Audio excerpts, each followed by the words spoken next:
Howdy, howdy. Good evening. Hey, we got to address that. Some sad news today. Uh, Lindy's beautiful dog Bella, 17 years old. She passed away last night, and as you can imagine, that's really hard on Lindy. And she's going through a lot today, so she's going to be in the chat and she'll be watching. But she has had a rough night last night, so she's going to be taking a week off to kind of gather herself. And man, I can only imagine. Like, I've got a 17-year-old poodle too, and that's so rough. So our hearts are going out to Lindy and prayers, and totally understand. And so we're all standing behind Lindy. If you want to give her some support in the chat, we'd sure appreciate it. And with that, we are going to kick off a meeting that I'm really excited to have today with Coach Raymond from SBG Gangs here. And we are going to talk about guilt and shame and how that is a tool, a propaganda tool by big food and big pharmacy to keep us addicted and to keep us from finding the real culprit. So, with that, what's going on, Raymond? What are your thoughts? What are you doing? Yeah, first of all, my condolences to Lindy about your dog.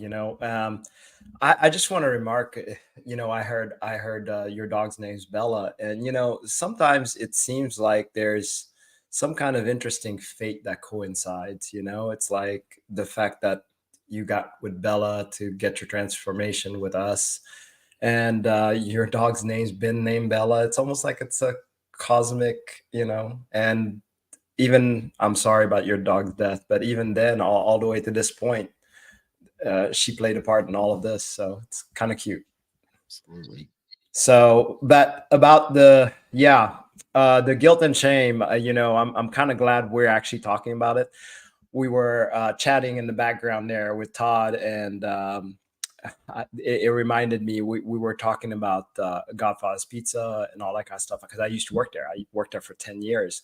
Really, part of the reason that I gained a lot of my weight was Godfather's, because I mean, when I say I could eat two larges, and these larges at Godfather's, right? They were pretty big, and they had the thick. I don't know. Did you like the thick crust, or which one did you? I did. It's weird because later in life I liked the thin crust, but I loved Yeah, Godfather. I started liking the thin crust later. Yeah. Yeah. I used to like the thick crust, and I used to back then, because I'd clean the tables and bust them and all that, so there'd be crust left over. Since we're talking about shame, I would catch myself gnawing on those. Meanwhile, this is the leftover from other people's plates. Yeah. I'd gnaw on those as I'm washing the dishes or in the back and all that kind of stuff. And I even asked Todd, hey, you ever been back there? Oh yeah. Yeah. It's a rough place. I'd worked back there a couple times on some service calls, and I was like, "Woo! I don't want to. I'm gonna put that out of my head because I like their buffet too much." Yeah, and it was crazy how much carbs there was, and that's what I was really addicted to, is actually the breading. The dough. Just to give you an idea, because I'd go to the dough machine and all that, and we'd let it rise. So at the end of the day, when we'd throw away the dough in the trash can, I would actually eat those raw dough. I got so sick one time on that, and I feel like that was one of the instances that I felt like I almost died, if not died. I mean, God, because I felt the worst I've ever felt in my life. So apparently there's such thing as the dough poisoning, but I was so hungry all the time, even Yeah. even if I ate all day long, I still wanted a raw dough. What the heck, right? Right. Crazy, isn't it? So yeah, exactly. Because I had access to the food, to the leftovers, to the trash, which I did. Crazy, right? And I still Absolutely. wanted more. Yep. Yeah, So I totally remember it. I mean, it was funny when you said Godfather's because that was my favorite pizza place growing up when I was a kid, because they always had a good deal on the buffet, and they had the best oh yeah. buffet pizza. And I'd go in there, and I mean, I'd be 16 plates deep in that place. I mean, I was shutting them down. They were not getting their $8 out of me. I know, because it was so cheap too. Yeah, that's right, for the buffet. Yeah. I remember it was $6.99 for the buffet and an extra 99 cents for a drink. It Pop, was yeah. And they Oh, probably man. had free refills too, right? Free refills, and I mean, I was They did. They had the free refills. You could just load up on as much soda, which I did that too. So I worked there. I was constantly drinking soda too. And we didn't have Godfathers here. We had Shakey's Pizza. I never heard of And that. they were a buffet. They had everything that you could think of on there, and Yep, free pop and all this stuff. That's where we used to hang out. Yeah. It's absolutely. crazy to think back on those times, actually. Not in shame, but like we were talking about earlier, it's more of a I'm totally okay with talking about that. Yeah, I For used to be sure. ashamed of it. I would like make sure nobody saw, nobody heard it, Oh, the whole thing. I found an 8-year-old picture of me when I was 8. Do you have that, Michael? Yeah, I can pull it up. Because this was my Godfather pizza era too. It was pretty funny. So this was me at 8. Give me a second. It's so When did you start hard. going to Godfather's? How old were you? Oh man, I was probably as soon as we moved to Bozeman, I was 6 when we moved to Bozeman. So Okay. So that was your favorite place from the start. it was. I loved Godfathers. Yeah. I love their sauce, I love their pizza, and I love their buffet. So we would go there, and I would put a hurting on that place. It was hilarious. Yeah. But yeah, my Well, brother. I didn't mean to jump into like straight into the shame thing, but Absolutely. we were talking about that. I was like, I just wanted to put it out there. So Yeah, well, and what I love, because how I really got onto this top. Oh, here we go. Look oh, at that. That was me at 8. damn, you're Hey, you even a had the big hat kid. back then. Wow. And the I hat did. back then. I know. Yeah. Wow. Yeah, I look older until you look at that face, and then you're You like, do. oh, You look much older than 8. Much older. yeah. I remember that shirt because I couldn't sit down in it because the buttons would snap open because it was snap shirt. What size shirt was that back then? I believe that was a 4X. I believe that was Damn, a at 4X. 8 years old? Yeah, Wow. and that was an adult 4X. I remember because I used to shop at Crowell West Ranchwear, and if I was lucky, they'd have a 4X, and I could just squeeze into it. But I liked the regular buttons and not the snaps. But I couldn't. Sometimes I couldn't afford them because we were broke. Right. And so I had this shirt, and I'd have to suck it in and hold it. I couldn't sit down. If I did, all of my belly would pop off. Mm-hmm. But yeah, I remember being very angry that shirt was busting at the seams, as you can see from the giant belly. So, but yeah, that was 8-year-old Todd. I'm curious, was there anybody else in your class that was as big or bigger than you? Well, I was homeschooled, but I had friends, and no, I was the biggest person in my age range in my town and amongst my neighbors. I mean, I never saw anybody as big as me ever. So you could almost not relate to any other kid, really, or they couldn't relate to you at all. No, and it was funny, I had friends and stuff, and it was one of those, I don't know, I really, this is why I went to work early, was because I didn't go to school. I think my dad was saving me from the bullying and the things, Of course. I was homeschooled, and then when I was about 11 and 12, I started helping Dad and my brother at work as electricians. And then when I was about 13, I just started working full time. And after that, my influences were all older people, grown adults. So it didn't matter. They didn't care. They just were teach me how to work, and that's awesome. Yeah, so that's how I kind of skated through that. Me and Michael have talked about that because I was never in a classroom or in a public school a day in my life. I was always homeschooled. Yeah. Like I told him, he was lucky he didn't have to go through all that. So you did go through school on yours. Were you the biggest kid in school? Really? Okay. Wow. Yeah. And kids were, they're punishing. So when did you start seeing more? Was there, I don't know, to tell me about like was it in lower school, middle school? Where was the more mocking come up from? Probably in junior high is really when it started. And that's when I started putting the weight on. So I was in fights all the time. Really?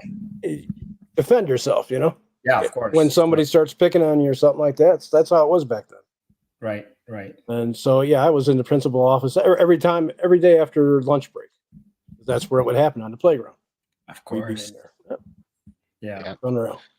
I know my dad always had this. My dad always conditioned us to not care what anybody else thought, so I was actually pretty lucky. I would diffuse the depression and anxiety and things with humor, but also I really didn't care what other people thought because I wasn't at school. I didn't get bullied. I didn't have to worry Never about that too much. experienced it, right?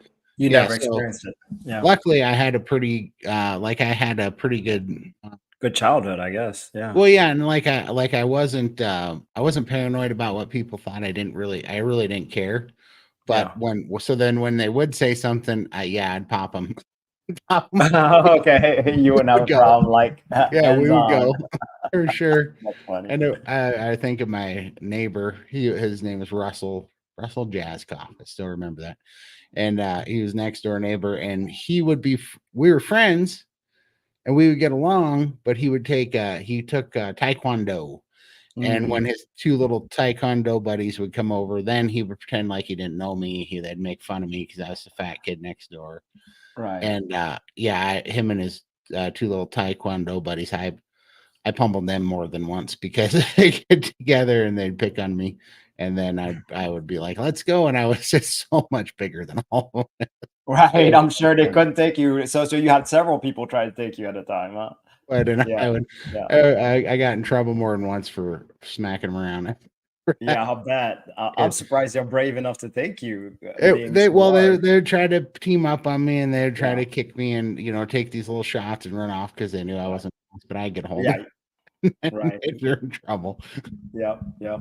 Well, actually, my incident, look, I was actually a very skinny kid, but my thing, I grew up in Haiti, so it was an all black school. And I was the Chinese kid that was the only one that, that was during the time where Enter the Dragon came out in the Yeah, theater. So guess what everybody wanted to do to me? right, They wanted to practice their Kung Fu skills on me. Right. So literally, I had these black kids lined up and they would take their turn kicking me. Yeah. And I was nice, like, and back then you're kind of confused. You're like, they're laughing and having fun and they're just kind of doing this. And you're just like, I didn't know how to take it. But, after a few beatings, you're like, I noticed I didn't like it. So I started hiding in the latrines. And when I say latrines, guys, I'm not talking bathrooms like here. Okay. We're talking about there's like a horse trough that's cement, you poop in and you pee in, and every now and then somebody comes in and hoses it like maybe once every other week or something like that. So it stank. So it's not someplace anybody likes to be. So that's where I hid during my lunchtime, just so I didn't get lined up and, kicked around. So that was an interesting, that was very interesting. And then weirdly enough, when I came to the States, it was an all white school. Completely different. Yep. Yeah, completely different. I'm the only Asian looking kid there. wow. And I'm like, so, the adjustment it had to take, it was unreal. And of course, I got bullied during that time because I was very naive. I didn't know what sarcasm was. Right. Usually we say things, we mean it, right? Right. Over here, apparently that's not the case. So No. I was the butt of the joke for a lot of things. And I had an accent, a pretty thick accent at that time. So yeah, that didn't help much either. So, it's interesting. I mean, we're talking about shame and guilt, but I definitely can see how a little bit of hesitancy, I guess, growing up put a lot of that in me. So, and did it follow with food? I don't know. I can't say that had anything to do with food. Honestly, when I came to the States and I had free access to sodas, I think that's what did it. I really did. Yeah, the All soda, that sugar, man. the All that soda sugar. was Yeah. absolutely what put all my weight. Like soda would make me hungry. It would keep me hungry. It would just boost my appetite, and everything would just turn to fat as soon as I would eat it. It was crazy. And the worst combination. Like if I wanted to be like the world's heaviest person, I would just go on a diet of pizza and soda. If I did, Yep, pizza and soda. That's it. And oh my God, you're calling me out here. That's exactly what I did. oh man, Right. that was the worst. That was the easiest way for me to gain. And I don't mean like Yes. 5 pounds. I mean like 50 pounds in like a month. I could gain on pizza and soda. It was crazy. Yeah, for sure with you. But that's the thing. So I was a very skinny kid, right? Yeah. I had a hard time putting on weight, period. When I got to the States, though, I just kept on gradually going, and it just kept on going up and up and up. I mean, the good thing is I was like stocky at first, so I was a little thicker, just a belly, but I just kept on getting bigger and I couldn't lose it worth a damn, Right. so it's very interesting. Well, and that's why it was fun to see that picture of me when I was 8, because I got rid of most of those pictures. I destroyed them when I was a kid because I hated seeing them. And I would go to the mom's photo album, find my pictures, and I would rip them up and I'd put them in the garbage can. She would find out about it later and want to kill me. But I'm glad she kept some. Yeah, well, that was my brother. He your brother. He caught that one and saved it, but I tried to get rid of all the ones I could back then because I just hated seeing it, But now I'm looking at it and I'm like, it just comes with what I know now, especially after reading Dr. Jason Fung's book. It's like, yeah, I was an insulin resistant infant. You know what I mean? Yeah. And that's all that there was to it. That's the only way you can. That's the only way that 8-year-old me could exist. I was just, it was just born with insulin resistance. I was the last of 6 kids, and they all got bigger and bigger and bigger. And if you follow mom's diet, her diet got worse and more sugar and heavy the longer it went. So yeah, I think we're facing, this is why I tell people, I'm like, no, because some people don't believe that you can even weigh 700 pounds and still move, Right. And they say these things, and it's like, no, I wasn't moving well. I was, it sucked. I wasn't feeling good, but I built this frame because I developed through puberty and everything with that frame, with that body. And so that happens, but that's going to become the new normal, the new average. And God knows, maybe it's 20 years, maybe it's 10 years, maybe it's 30 years. I don't know.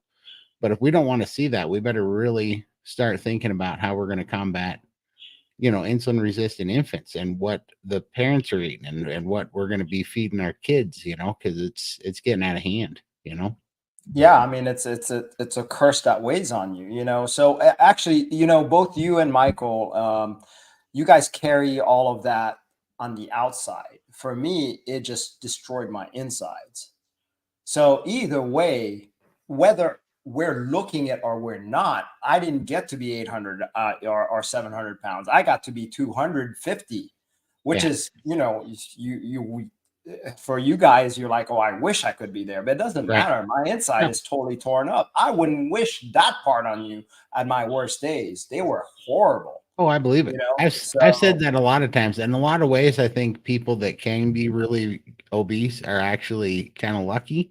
Because I think when you don't have that option and you have that same, I don't know, diet, insulin resistance and the same metabolic diseases, you end up with, you end up getting an autoimmune disease, you end up with cancer, you end up with arthritis or something, really bad too. It's not, people aren't getting away with it, I guess is what I'm saying. Just because you might not be really big, it's manifesting. The symptoms are just manifesting differently. You're going to have a different problem that's, equally or maybe worse, I agree. I think in a lot of ways our weight, I think I could have been a lot sicker had I not been so big. I think the fat cells actually saved me because it gave you. Yeah, I do. Yeah, I actually really do. And mine, probably, I just could not form those fat cells quick enough. So it just turned inward and poisoned the rest. But what's amazing is that poison for me was, I mean, definitely the soda, I don't know if it's a high fructose corn syrup or what, but Michael, did you drink a lot of soda? Yeah, growing up. Yeah. So, because I keep on wondering what was really the combination. I did a lot of microwave food too, so I don't know if that was the same for you guys. My mom was a good cook, so that's we had homemade food all the time, but large quantities. The whole table would be full. But my mom just didn't make one thing; she made 3 different meals at one time. That's how it was. Coffee cakes. She did desserts and all this stuff. Were you guys part of the empty plate club? I mean, where yeah. Same. You weren't allowed to leave the table until the plate was clean. Yeah, never leave food on your table. Yep. I Yep. don't know how many times I heard there's starving kids in Africa. Yep. That's exactly what I heard. Yep. Yeah, and I just think, I've been trying to kind of backwards engineer this because we're trying to help people get the freedom that me and Michael and Lindy have had, the food freedom, right, to get over the addiction and to really let things heal. And it's a process, right? And a lot of people struggle for a while, before they kind of find freedom. And so I was trying to walk backwards through my steps, and what I realized, this really all did start with, I had to stop from being, beating myself up and feeling guilty and ashamed. I had to stop that. And I finally got what happened was I got pissed because I found out Right that, there. yeah, that we were being attacked. Like I didn't realize it, but our food is under attack. Our health is under attack, and they are manipulating us on purpose with addiction. And then they have the calorie in, calorie out thermodynamic hypothesis purposely as a sleight of hand or a blame game so that you won't look at the food that we're eating, because that model says all calories are the same. It doesn't matter if you're getting it through sugary syrup, breakfast cereal, or whatever. If you eat too much of it, you're going to get fat. So if you're fat, it's your fault because you ate too much of it because you don't have willpower, and that's the message they want, because they don't want you to see that there's a nutrients difference between food. And I was mad because I was like, how in the heck have I been to doctors my whole life? And none of them ever taught me. They didn't teach you, they don't teach you in school. I didn't go to school, but none of my friends knew this. My parents didn't know this. People that do go to school, they didn't know it. That you eat for fuel, but you also eat for nutrition, for building blocks, for material that's going to repair your tissue, and make it healthy. Yes. I wasn't taught that. Everything was about fuel. The thermodynamic hypothesis all focuses on fuel. It doesn't focus on nutrition. Right. It doesn't focus on any of that stuff. So they make it just this fuel game. And they do that because they want you to take the blame. Because they don't want you to look at them. And once I realized that, well, then I was mad, and so I stopped blaming myself. I stopped beating myself up. And then I started finding the real culprit. And then when you find that, you find out that you really can't trust anything that the mainstream medical community or dietitians say about food. It's all been a lie. And it's all a giant machine that's been constructed out of propaganda and marketing to keep you addicted and to make money off it, turn you into a product. You're just a little, piggy bank for them, just making them money, a little ATM machine.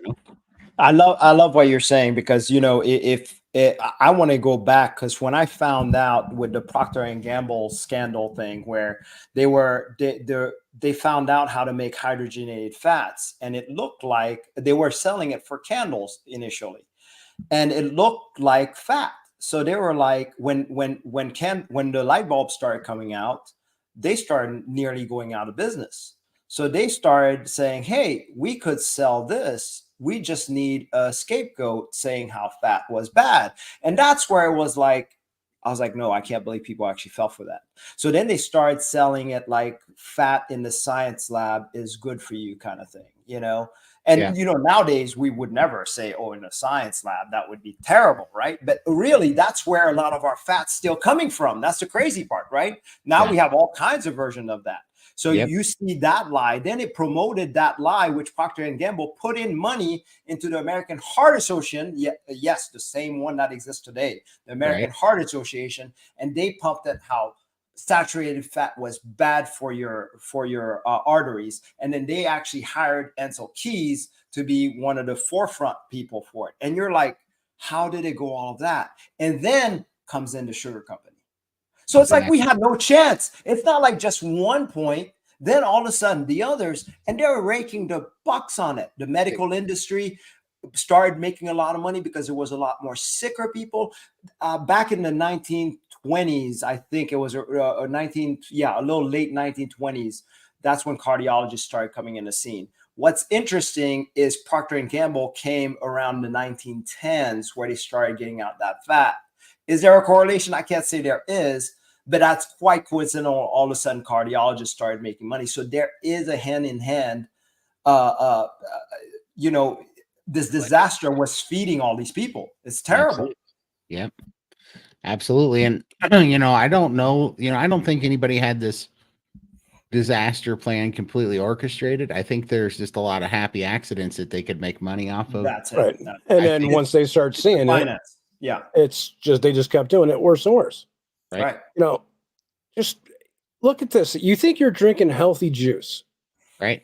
And here you got 68 carbs and 57 grams of sugar in there. Exactly. That's ridiculous. Yeah, and it says it's the naked. That's the good one. That's the naked brand. I used to go for that all the time. Good news, it's zero saturated fat. Right. So good for you. And it actually comes from those mangoes, 1 1/4 mangoes, the apples or oranges. It's really real in there. But when you see the concentration of sugars, this stuff was not made to be processed at all. This is pure sugar for us. Oh, yep. And not only that, really, seriously, guys. I mean, if I ate that much fruit, I'd be like, I wouldn't want to eat that much fruit anyways. Right. So, and then you got pop. Yeah. Yep. 85 grams of sugar in a 20-ounce bottle. Do you know how many 20-ounce bottles you can knock out in a short time? Oh, I would knock out 4 before 10 a.m. in the morning. And guess what? To me, that was sweet. It was not sweet. Nope. You would think it would be with 85 grams. Right. You would think it would be, but that was not sweet. Yeah. I used to eat sugar by the spoonfuls. Right. And that wasn't sweet. Well, and it's so crazy too, right? Because back then our taste buds were so dead. We were so numb to it all, whatever happened, that, now, I mean, good Lord, if I have apple cider vinegar, it tastes like sugar to me. It just like it tastes like so sweet. Taste buds have changed so much. Well, they're alive again. We can't drink that stuff that we drink, Dr. Berg's mix. It tastes so sweet to us.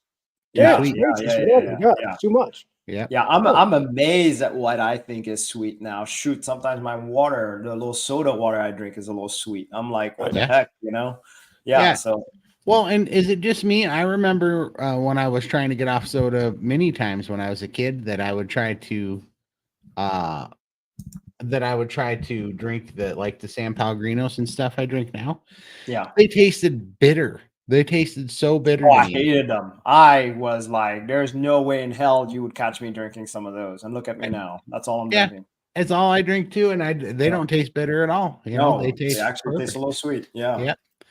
And so it really is. You can see how the chemicals, the MSGs, whatever that they were putting in that stuff, there had to have been they had to have known what they were doing, that they were killing people's taste buds, and they were requiring this crazy amount of sweet and this crazy amount of hyperpalatable food to stimulate their taste buds or whatever, to keep getting this high or whatever people get from it. They had to know what they were doing, And then that's the thing. So I always chase that high. It's funny you say that, because there is a chasing the high. Eventually, that kind of amount of sugar wasn't enough, so I needed more. Then I needed more, and it was like a drug junkie. Good thing is, I cannot believe my body could have tapped back to this. I'm rather shocked, actually. Yeah. That the fact the carnivore diet could just really, put it. I mean, think about the amount of time that we were doing this for our body. 6 years is not much time on carnivore diet to actually regulate this. For you, less than a year. I mean, both of you saw this pretty instant. Absolutely. When you felt it regulating. Yeah, you still had the mental processes of the old feel. That's different. And that goes away too, which that I find amazing. So once we get back on track, that's the other reason why I think this diet is so much on track, because it regulates everything. It just puts everything back in homeostasis, balance. Here we go. This is a good question for you. Well, comment, I should say, for you, Raymond. Here must be an SBG member. Cheers. I'm having issues with guilt for not making it through level 3 for 2 months now. The guilt and shame is horrible right now. I don't know why. Level 3 months too is incredible. Actually, that's pretty tough.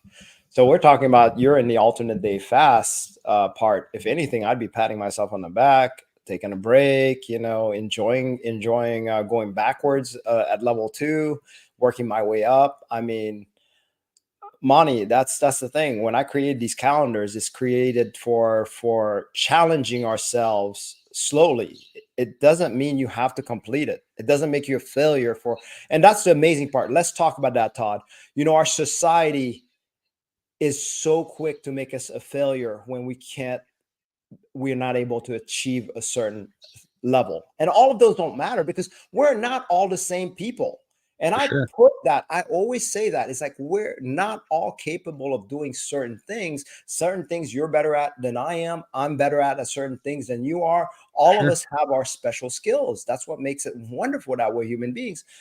But instead of shaming us like society does, we should be like, I don't know, praising each other, embracing the difference. And you should only be measuring yourself to yourself from yesterday, right? That's the only thing you need to do, because nothing matters. I mean, we're all so different. Even me and Michael are way different people, and we're going to go at different speeds, and we're going to have different results. But the biggest thing for me was, and this was another thing that really was good because it made me mad when I realized that all the times that I did a crazy diet and I just did the white knuckle willpower thing for 14 months, 17 months. And it was, and I would get results, but then I'd lose it all, and lose the ground. All that time and effort, if I would have known the truth and I would have been doing this, you put that kind of effort and that kind of try into carnivore, and your body will heal and you will get paid back. You will see the benefit of it, and you will get stronger. You'll get healthier. You'll get stronger. When that happens, you get all the power back. And now it's just like this inertia that builds up, and things get so much easier. Dr. Phil asked me if I do the mitzvahs or if I stay away from it somewhere in here. I saw, let me see if I can find it. Yeah, this question right here. And no, the answer is no. I'm so free from food addiction now. I don't even have to chase the pizza palette type of thing or any of that old timey food. I used to do that when I was on keto, and that was a detriment to me. Just too much work too. Yeah, really, so much work. I mean, it's nutrition. You're just like want to get it over with at this point. You just want to eat, just get it over with. Exactly. And now, with my diet, I just eat meat. That's it. I mean, I'm about to. I have 6 more days. I'm going to put the eggs back in, but I really plan on doing what I'm doing now, which is just eating beef and eggs for the foreseeable future because I enjoy it so much. And the good thing is, I know that I'm free because I don't not eat the meats because I'm worried about it being whatever anymore. I don't eat that stuff now because everything, even bacon, right? Even bacon is now competing with beef for me because I feel so good on beef. And so now it has nothing to do with flavor even, because every time I go to eat, I enjoy it. I enjoy beef. You enjoy how you feel afterwards. Yeah, exactly. And now it's like beef or bacon. Well, I know I'm going to feel fantastic on beef and I'm going to feel like meh on bacon. So it's always beef. The answer is always beef. And I just don't get tired of it. And I know that sounds restrictive to some people, but it really isn't. Once you get into that zone, it just gets you there. Yeah. There's no willpower. Nope. None. It's not like you're forcing yourself to pick the beef. Nope. It just does it. Right. Not at all. The feeling that you get from it starts to work its way into your cravings for it, because you start going, I crave that taste, but I also crave that feeling, if that makes sense. Right. There's nothing like feeling good. By the way, just to go back on Monty, I want to say one more thing. I'll bet you've been carnivore that whole time.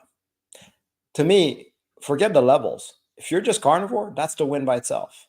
And some of the guilt and shame is like, that's probably plaguing you right now is like, oh, I was losing inches and I stopped losing, or I was X amount of weight and I was losing and I was doing great. Now I'm plateaued or whatever, or maybe I'm gaining weight. And that's where the guilt and shame comes in. Why does weight have anything to do with guilt and shame? It is this vehicle that's with us. I always say this. I mean, I know this vehicle is going to take me all through my life, right? And I forget sometimes how I should appreciate that this body is going to take me through my lifetime. And I should appreciate how it looks right now. Why? Because 10 years later, I may be super gray. I may be, much bigger. And I would wish that I was like I was 10 years ago. And Absolutely. I hope that I'll look better 10 years from now, but the guarantee of that by looking at most of the population, that's not reality, right? So to me, I look at it like, let me appreciate how I look for me right now. Because I could also say, hey, I look better. Well, I can't say that actually. I wish I could say I looked better when I was 25. I didn't. But anyways, that's just an unusual case, okay? Because I'm a carnivore, my body looks like the shape it should have been. I wish I did it back then, and that way I didn't have to worry about this. But that's what I'm trying to say. It's Absolutely. like, let's appreciate what we got for now, and also it's all about the quality of life. Right. Well, so I want to take that and move on to you said something that really resonated with me where in SPG the other day, and you said, there is no addiction without, guilt and shame. And I totally believe that. Yeah. Because that's what I felt too. Because when I go back through all the things that were like the main catalysts or triggers to needing some sort of release through any manner of compulsive addictions, whether it be, like a gambling addiction or caffeine or nicotine or sugar, it was always stemmed from basically a massive amount of anxiety and guilt. Yes, anxiety. Yes, yes. Yeah. Guilt and shame, they all followed each other. Yeah. They did. And it's weird because I used to think that was a psychological or a spiritual problem. And I think that there's components of that. But also, I had no idea how physical that was, like how much your brain chemistry and healthy gut microbiome, healthy hormones, and healthy brain chemistry fixes that all on its own, Yes. and that's why we are so. I don't know. It makes us when our brain chemistry is screwed up from hormones being screwed up from insulin resistance and metabolic diseases. It's incredible how you're that'll bleed out into everything and make you a very compulsive person. What made me very interested, though, Todd, was when you actually said that when you were gambling, you're a good gambler. What you were addicted to was that crash, that Losing loss. Yep. And I find myself in the binges. That's where I like being. I like feeling low for myself, feeling pity for myself, feeling helpless. And I also would piss off some people to get their anger to be more mad at me. It's like that was an addiction in itself. Right. I would self-punish. Yep. It's just it's not something I could help. It came from the gut. It's just a sick gut. Absolutely. From the wrong nutrients. Because now I don't even, to me, that's so foreign right now. You know what I mean? I do. Right? It's like, it wasn't me. Nope. It's like you're looking back and you're looking at yourself on almost drugged up or dulled down or carbon copy, like a bad clone.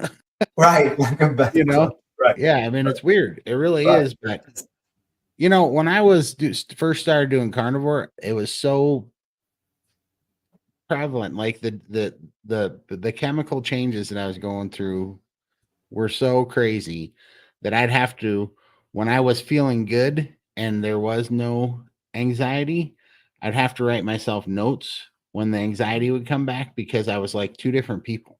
You're clear. Yes. So and on. And I'd have to read it because I was telling myself, like, this is temporary. This is just an anxiety, and it's just from hormones, and you just need fat. Just go eat. Let this, this will pass. And I mean, because literally it would come on and you would be like, you could remember just feeling good the day before and not having any anxiety, but you go, I was an idiot for thinking this could last. That wasn't real. This is real.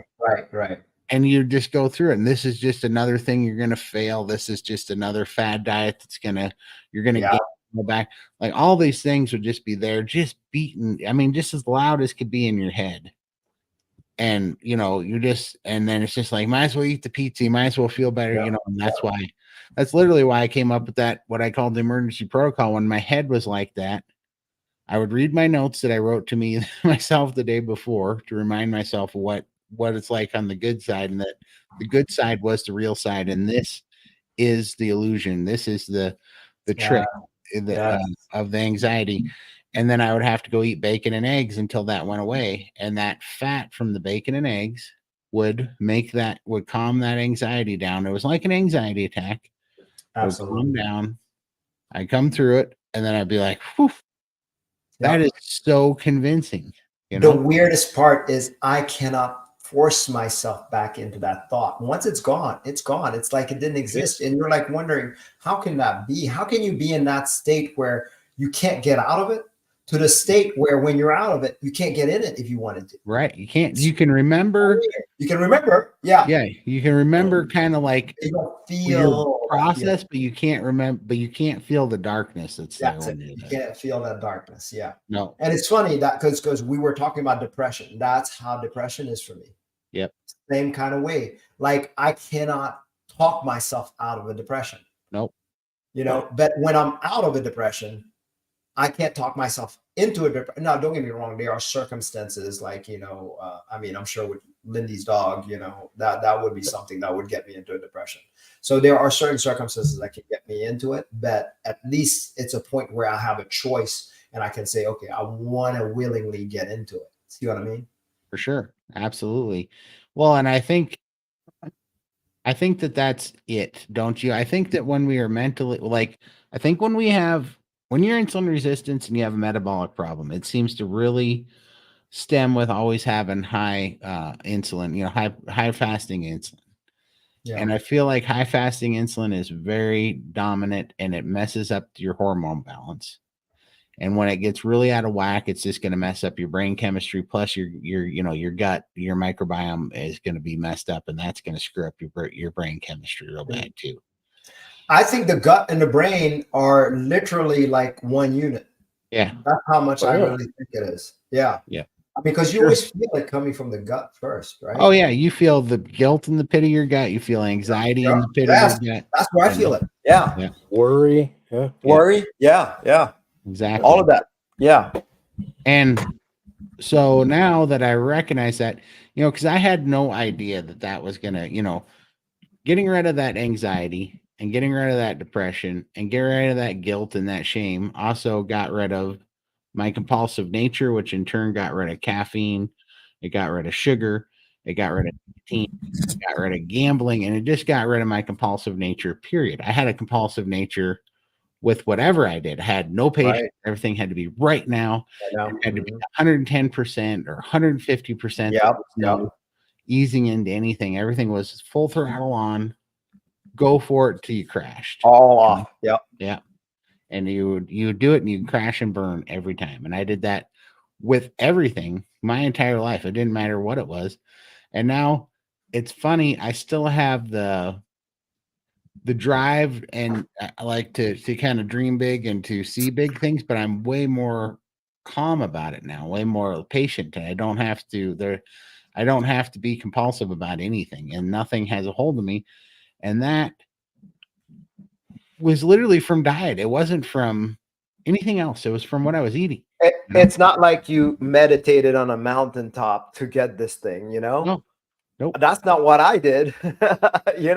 All of this just started regulating itself by itself. It's the freakiest thing. This is why I keep telling people over and over again, if I stayed the same way, I even looked the same, but I had this freedom, I'd still do this. Exactly. Absolutely. And so I don't know. I find it pretty crazy. Hey, I just we're going to get to you guys' questions now, but I wanted, Raymond's only got an hour. So we got another 15 minutes of him. So that's why I haven't been focusing on comments and questions just yet, because I want to get the most out of Raymond while he's here. But I'm going to look through the questions. There's a lot of comments we got started here, but I'm going to go through the ones and see if there's any for Raymond before we lose him. Of course, you can answer them too, for sure. I definitely will. But let's see. Do you see any that are popping out to you for Raymond? Michael? I'm looking.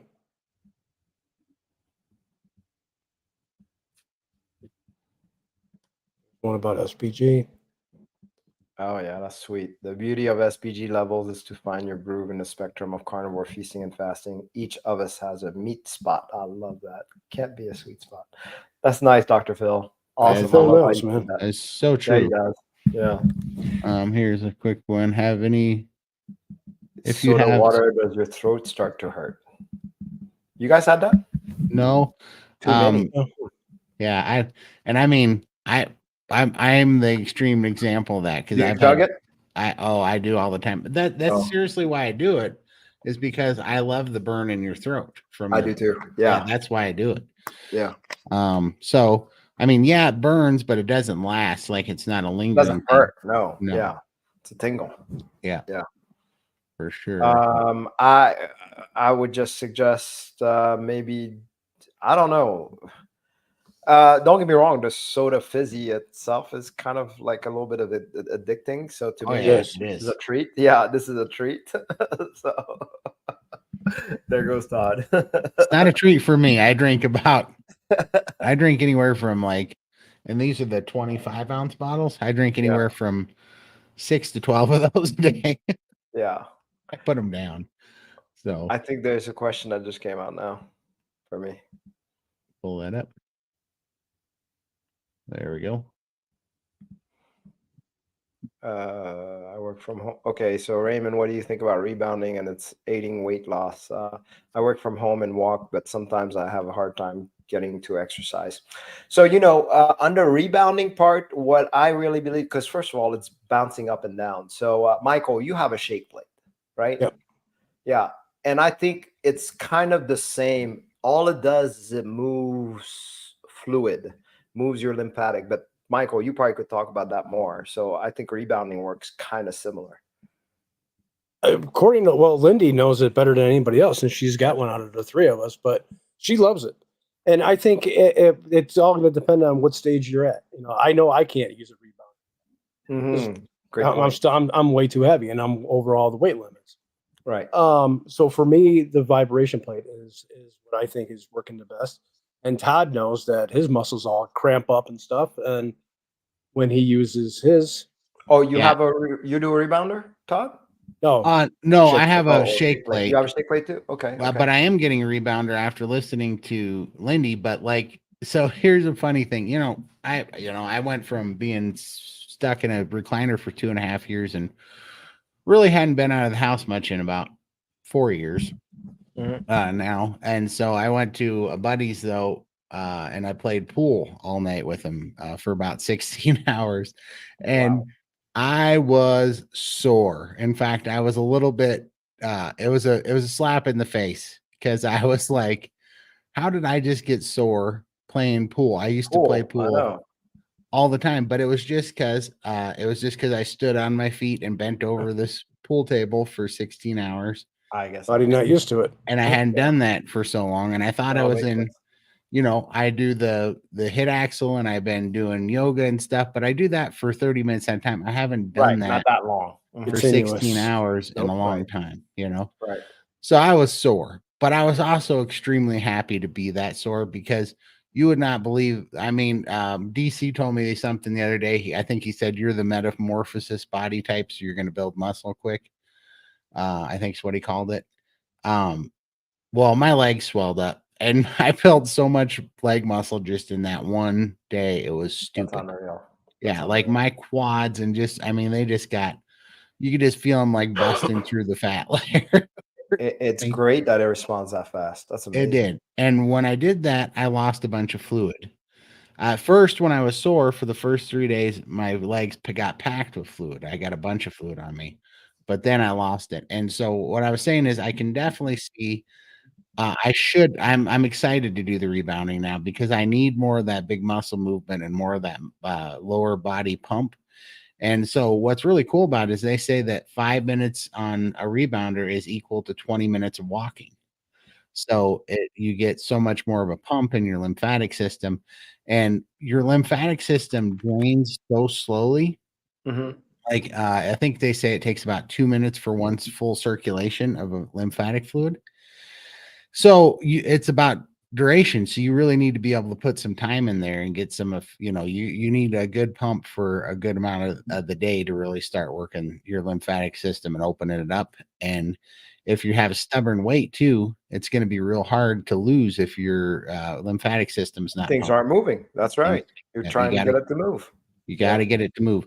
So I think that that is probably the perfect tool to start with. Like, I'm looking forward to it because I honestly, I'm gonna just admit that I was kind of cocky and I thought I was beyond the rebounding because I thought I was in better shape than that now because I was doing the hit axle and I'm not having a problem being active. But when I got sore just from Playing crap, pool, yeah, it, you notice that takes a little movements. yeah, it brought me right back to reality. This is what I really love. I've always said this. I'm not a big fan of exercise. I'm kind of like Kilt on that one, but Yeah, I'm a big fan of movement. yeah, Okay. And absolutely. rebounding is more on the movement size. Exercise is where you're getting your heartbeat really high and then you're getting to sweat. Don't get me wrong, I was stuck in that little mindset too. Now I'm more into the movement piece. Yeah, I'll sweat a tiny bit. So it does get to the point of exercise, but I really try not to push it purposely because I believe that's safe for the hunt. Yeah, every now and then it's great to do like a little burst here and there. But I think as long as we pay attention and get ourselves to move throughout the day is probably the most important thing we can do. Yeah, totally.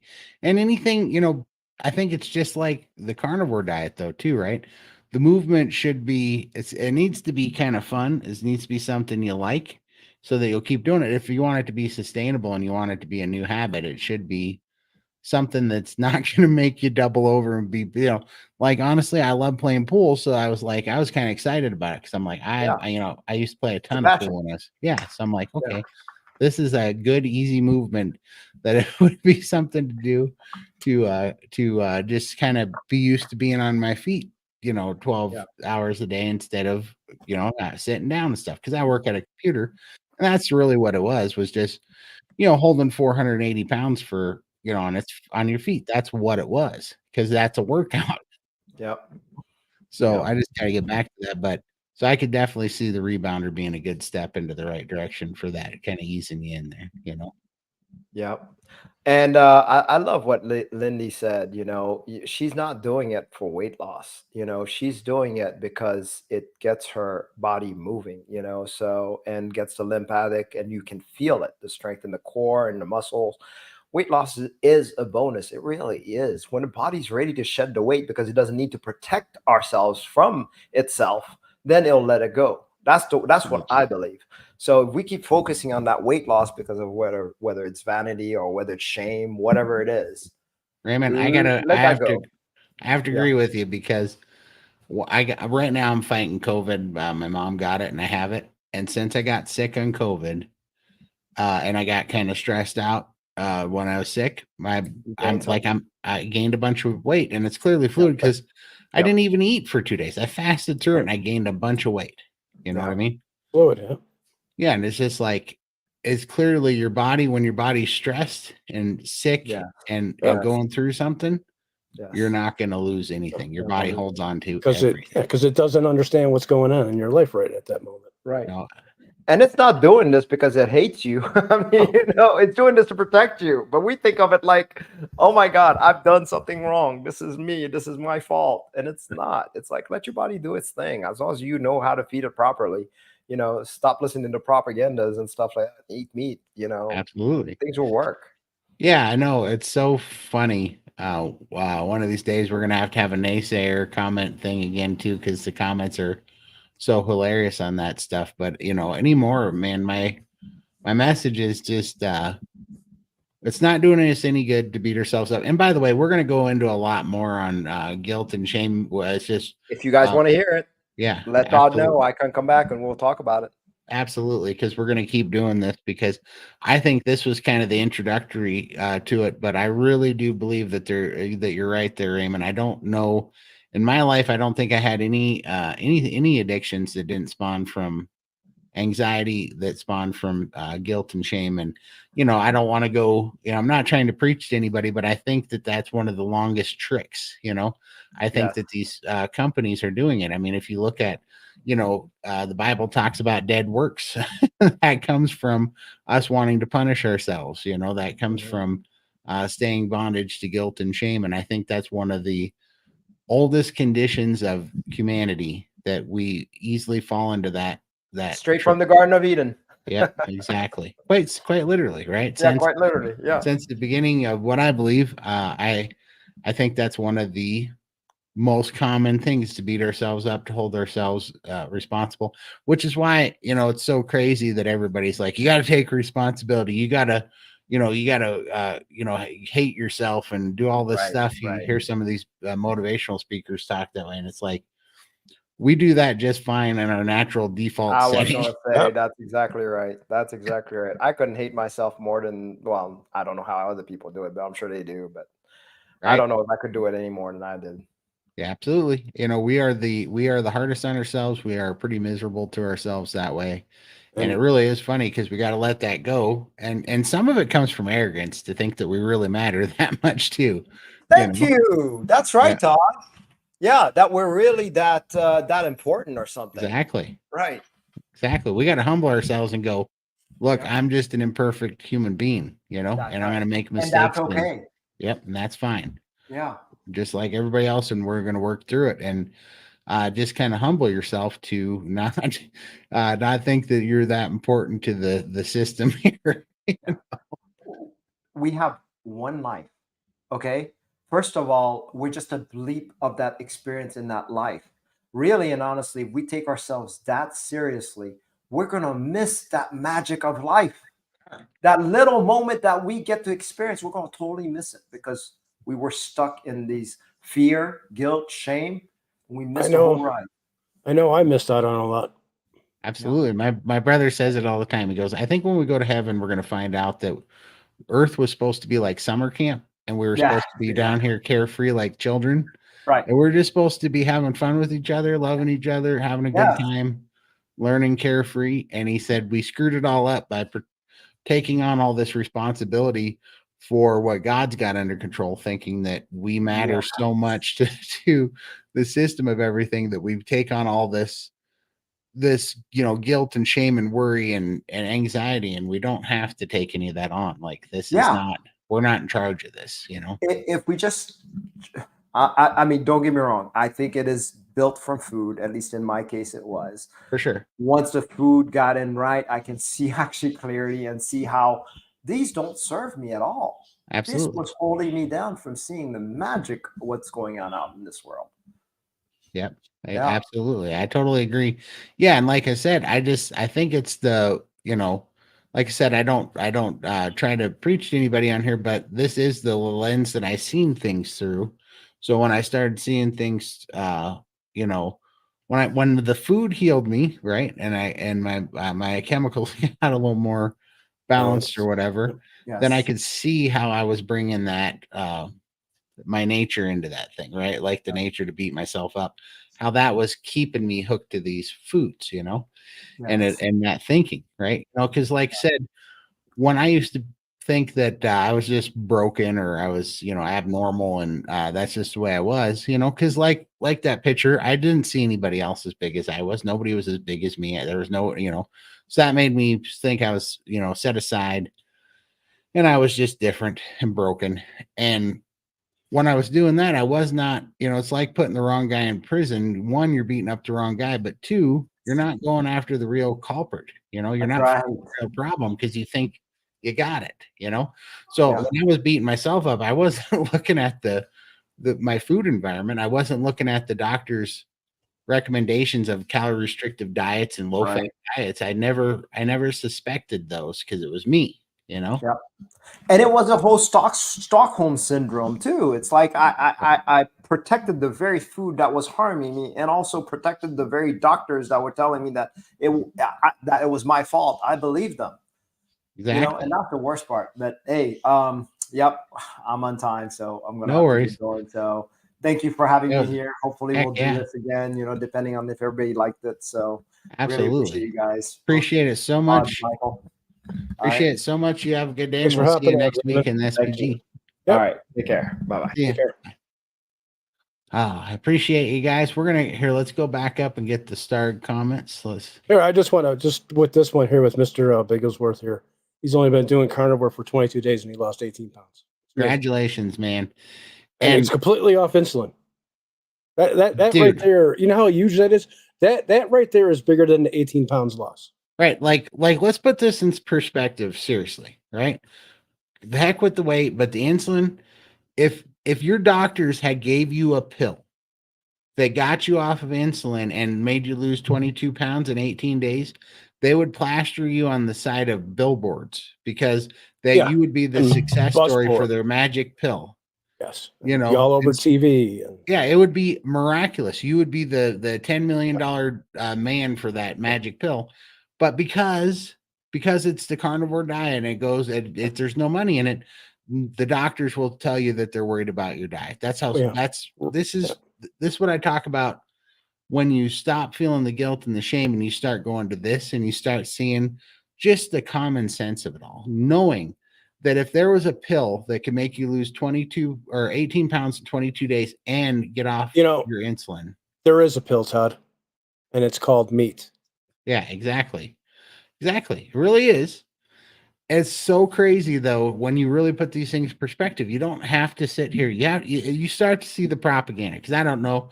Some of you may not know my story, but when I'd lost, I was stuck in a chair on oxygen, had congestive heart failure, and my lungs were just abysmal. And in just about 7 months, I had gotten off all the oxygen. I mean, I was a completely new person. And I talked to my cardiologist, and that was the first time that he told me he was worried about my diet. He wasn't worried about my diet when I was over 700 pounds in the hospital. He was fine with my diet. But when I got off all of his drugs, and I was just a success story, was off oxygen, no congestive heart failure, lost over 200 pounds by when I talked to him next.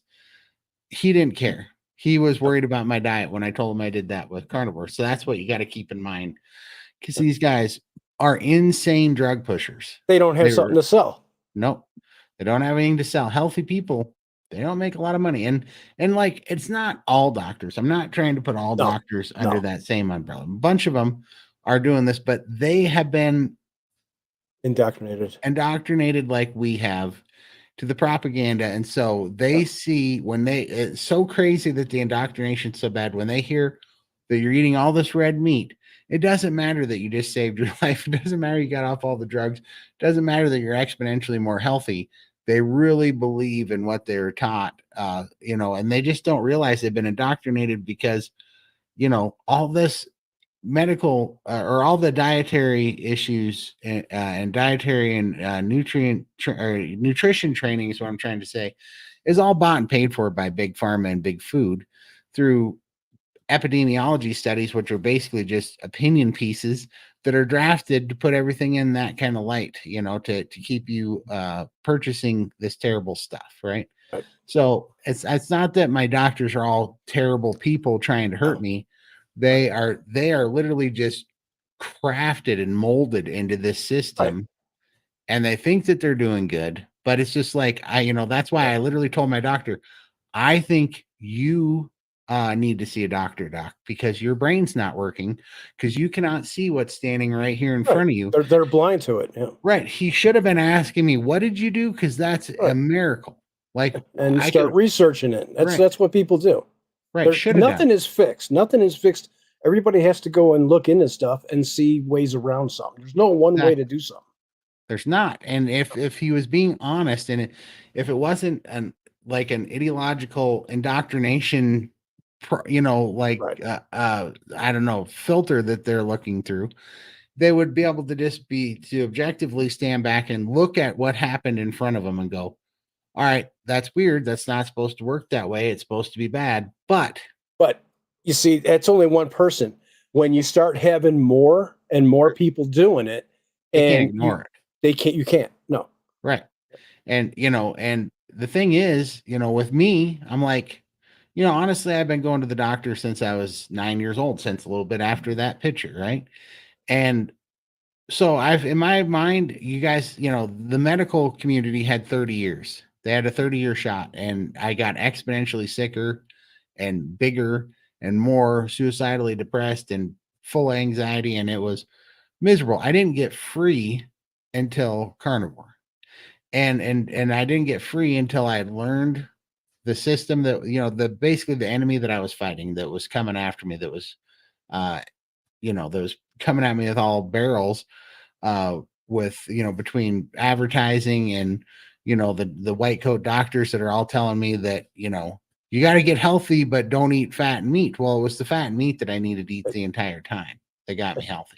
Out of all the diets we've ever been on, nothing has given us what carnivore has done. No, I mean, I am 6 days shy of 15 months of not having a single incident of falling off the wagon, not one in 15 months.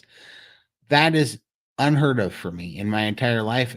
But the best part is none of it was white knuckle. Maybe the first 5 weeks was hard, but none of it's been white knuckle. I'm not an addict anymore, and I don't have, cravings and no cravings. That food freedom that Lindy talks about, that off the switch. thoughts in your head. It's no longer in our heads. How many times a day do you think about food? Oh, dude, I only when I start going, my energy level's down. I think I need to eat. That's it. I look at the clock and I say, okay, I need to eat something for breakfast, and then I need to eat something for dinner, or if I'm doing OMADs or whatever I'm doing. Right. It's no longer in there. It used to always be in there. That little voice in the back of your head saying, "Got to go eat something. Got to go." Dude, I would go to bed excited to hurry up and fall asleep so I could get up and eat. Wake up and eat something again. Yeah, I know. Because I'd be like, oh, I can't eat any more junk tonight and sleep on it. But in the morning, I'm gonna have, I got that leftover pizza. I'm gonna warm that up, and then I'm gonna, just junk. I'm gonna have sodas. It's because we were all addicted to it, just like a drug addict would, or an alcoholic, or whatever. That's exactly what it was. Absolutely. Todd, I think you're the one who said to tap the egg. Yeah, tap the round part of the egg until you hear it crack. That does work. You'll hear a little pop. Yep. That's awesome. I'm glad you tried it. Sorry that we're so behind on the comments. I'm gonna go through these right now, a little rapid fire round, because we wanted to get the most out of Raymond while he's here. Lindy, I was a chubby kid. I spent most of my time shy and quiet, avoiding the other kids because I felt out of place. Never raised my hand. Didn't want to draw attention to myself. Yep. Not a nice place. Exactly. I was spared that. Lucky. I definitely was. Steve Austin, 200 pounds. Steve Austin, the wrestler. I think Steve Austin's like. He was talking about the $7 million man. Oh, that guy. Oh man, I'd be lucky to be that dude. Or is it $6 million man? $6 million man, I believe. You yourself having problems with dysmorphia. Do I have just one wonderful changes you three have had, but do you still think of yourself? Yeah, absolutely. Like that one's tough. That's the last thing that's going to go. The body changes come, but the mind still thinks that you're exactly where you were before. And honestly, I kind of like it in a way, because you get in positions that shock you, and then it's fun to notice it, like to shock you out of it, to shock you outside, shock your brain out of it. So like when I go through doors, I still turn sideways and I do this like walkthrough thing, because I don't have to anymore. It's not like I got bunches of room. I still got weight to lose, but like it was a necessity for me to turn sideways before, and now I don't have to, but I still do it every time. And it's certain things. It's just like with Lindy. She still says when she goes out, she has to look for chairs that don't have arms. And that's something that she doesn't have to worry about no more. When I was at my buddy's house, I was checking out all of his furniture because I was like, oh, looking for the strongest ones. Exactly. Yeah, I know. And all of a sudden, it didn't matter. I was like, everything held me just fine. And it was all, but, 15 months ago, I would have turned all of his stuff into toothpicks. So, You know, when I did go out, my ex-girlfriend, and we would go to a restaurant or something for the first time, a new place just opened up. I would have to send her into the restaurant first to check the chairs out. right. I know. Because if they don't have good chairs, I'm not going in there because How that's the about if last you thing went in there and they only had booths? Yeah. Or chairs only with arms or really Yep. cheap chairs. The last thing I would want to do is to fall on my ass Yeah, in front of all those people. It would just kill me. absolutely. Totally. Or another fear that I had was going into a restaurant that was too busy. Too many Yeah, people in absolutely. there. I hated that. Yeah, absolutely, Adam. Of course, the powers that be want us to keep, or want to keep us taking the blame, because the class action suits. Yeah, I mean, it would shut everybody down.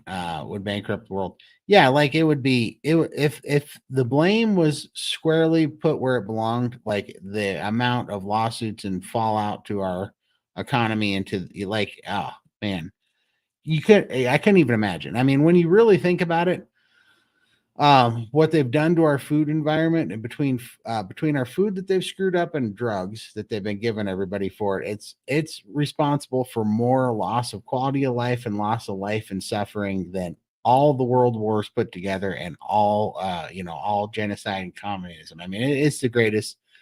It is probably the greatest suffering and loss of life that our species has ever seen, if you're really looking at it. Even when I was over 400 pounds, I was still mobile and active. Yep. I even started taking martial art classes at my heaviest. Yeah, absolutely. And that's what I like people to speak up on that, because I just have so many people that are like, how could you ever, they think if you're 600 pounds, you can't work. And it's like, and I get it, because there's some people that get heavy later in life. So they develop with a normal size, 160-pound, 180-pound body, whatever. Uh, and then in their adult, maybe they get to 25 or 30 and then they put on a bunch of weight. That's really hard on those people when they get to 600 pounds, because they're not built for it. But, just like I like this picture, because I get a lot of flack for saying that, I was a couple 100 pounds when I was, around 6 or something. Well, that's me around 8, and I'm clearly 250 to 280 pounds in there. And I'm like, yeah, that's where I was. Maybe I was 180. I don't know. I wasn't walking around with a scale. I wasn't too happy about You it. didn't want to get on the scale in the first place. Yeah. No, it's like, I'm just kind of giving you a range that I was always big. And people think that that's incredible, like impossible. And it's like, no, it's not impossible. It's probably, clearly I'm on a dramatic side of the bell curve, but that's how those things are. I drank a lot of soda just before starting carnivore, but not so much as a kid. That's good. I mean, breakfast cereals and soda are the worst things we do to our kids. It's And crazy. I just want to pull this picture up for anybody that just came in. This is the Yeah. picture that we're talking about. This is Todd when he was 8 years old. Yeah, that was 8-year-old chubby me. I was very mad because that was the biggest shirt I could find at Corral West Ranch Wear, which was my favorite ranch and home supply store. And I look like I might be 15 in that picture until you look at that ridiculous face. Yep. And I have the Porky the Pig nose there. Wasn't good. This is proof too that I've always wore a hat. And that is a resistal. I remember being very proud of that hat. That's my white scarferchief too, because that was really important to be a cowboy back then. You had to have a red scarf around your neck. And I particularly hated this shirt because it was the biggest one. I believe it was a 4X at Crow West. And it had snap buttons, my enemy. Yeah, they always pop. Yeah, as soon as I sat down, it was all belly that was flopping out of that shirt. And I was very unhappy because I do believe this was around a holiday, and we all had to dress up and go over to my brother's house. And I really couldn't sit down without my belly flopping out of that shirt. And that's why when people ask me, they're like, it's not carnivore that made you lose the weight. It's because you started eating less. And I think to myself, so you don't think that I ever tried a calorie restrictive diet before, huh? Since I was that size and that age, I've been trying to do calorie restrictive diets and was unsuccessful. Like that's been a lifetime of those things, I drank a lot of soda we just did that one. Sorry. Pull that one out of there. I never subbed a lot of soda, fizzy drinks unless it was wine or beer, or unless it was beer. It wasn't a thing in New Zealand when I was a child, when it became a thing. I think she means thing. Thing, yeah. Well, and that's, you guys are lucky, because that stuff is absolutely the devil. It is super addictive. When I was at primary school, 5 to 11 years old, when I started 5 through 11 years old, when I started playing rugby, we used to do weigh-ins in front of all the other boys. Yep. My cousin and I were always weighed the heaviest. Always been, been ashamed. Yeah, and that stuff, man. When you're outside of the average, it puts a target on you. Oh yeah. We did the same thing when I went to school. Yeah. Lindy says, "Oh, Keith, I used to get weighed in PE class too. I blocked that out of my head. Yep, it was traumatizing. I was always the heaviest. Yeah, I remember. People are like, how do you know that you weighed 600 pounds? Well, because when I was like 13, 14, somewhere in there, my dog, we had a Great Dane named Honeycomb. She got sick and we had to take her to the vet. And we had a kind of a country vet that would work on livestock and horses and stuff too. And anyhow, the Great Dane was about 70-pound dog. So she walked out to the barn where they weigh the horses, and there's a big scale out there that they put horses on. And I was with my mom, and Honeycomb was my dog. And they said, "Can let's put her on the scale, see how much she weighed." Well, Honeycomb wouldn't sit still on the scale. She was just running around, and they couldn't get a reading on her. And so we couldn't get her to sit still. So they said, well, why don't you hold her? Because I was a young kid. You hold her, get on the scale, and then we'll put it down. And when I got on the scale with me and Honeycomb, it was well over 600 pounds, almost 700 pounds with me holding the dog. And I was on this big horse scale. And when I stood up on that, my mom, the veterinarian's eyes and my mom's eyes all got big, and you could see the kind of shock on their face. And I'm just hating life. And I'm sitting here going, I hope this dog weighs 300. Because then I took her off and they weighed me, and I was 595 pounds. And I was in some sort of shock because up to that point, I hadn't weighed in forever. And I was thinking that, I literally was saying, I probably weigh 300, 350. And I was 595. And, which made sense why nothing fit. But yeah, that was a pretty bad day. I was pretty much, spun out into a pretty depressed, hating life, hating myself, just not wanting to be here. That went on from that day for a long time. It was ignorance was bliss until that day. It really was. Yeah, Lindy, I blocked out how much I weighed on the scales at that time, trying to remember it, but I can't see the numbers yet. Absolutely. No, I remember those days too. Kids are cool, Sandra. There was a kid who got picked on regularly for having skinny legs. They chased him around the yard, calling him chicken legs. Felt bad for him. No one, yeah. It's pretty crazy stuff. Oh, no, we did that one. No, I don't have that issue. Born in 1960, I've seen all this throughout my life. Lies.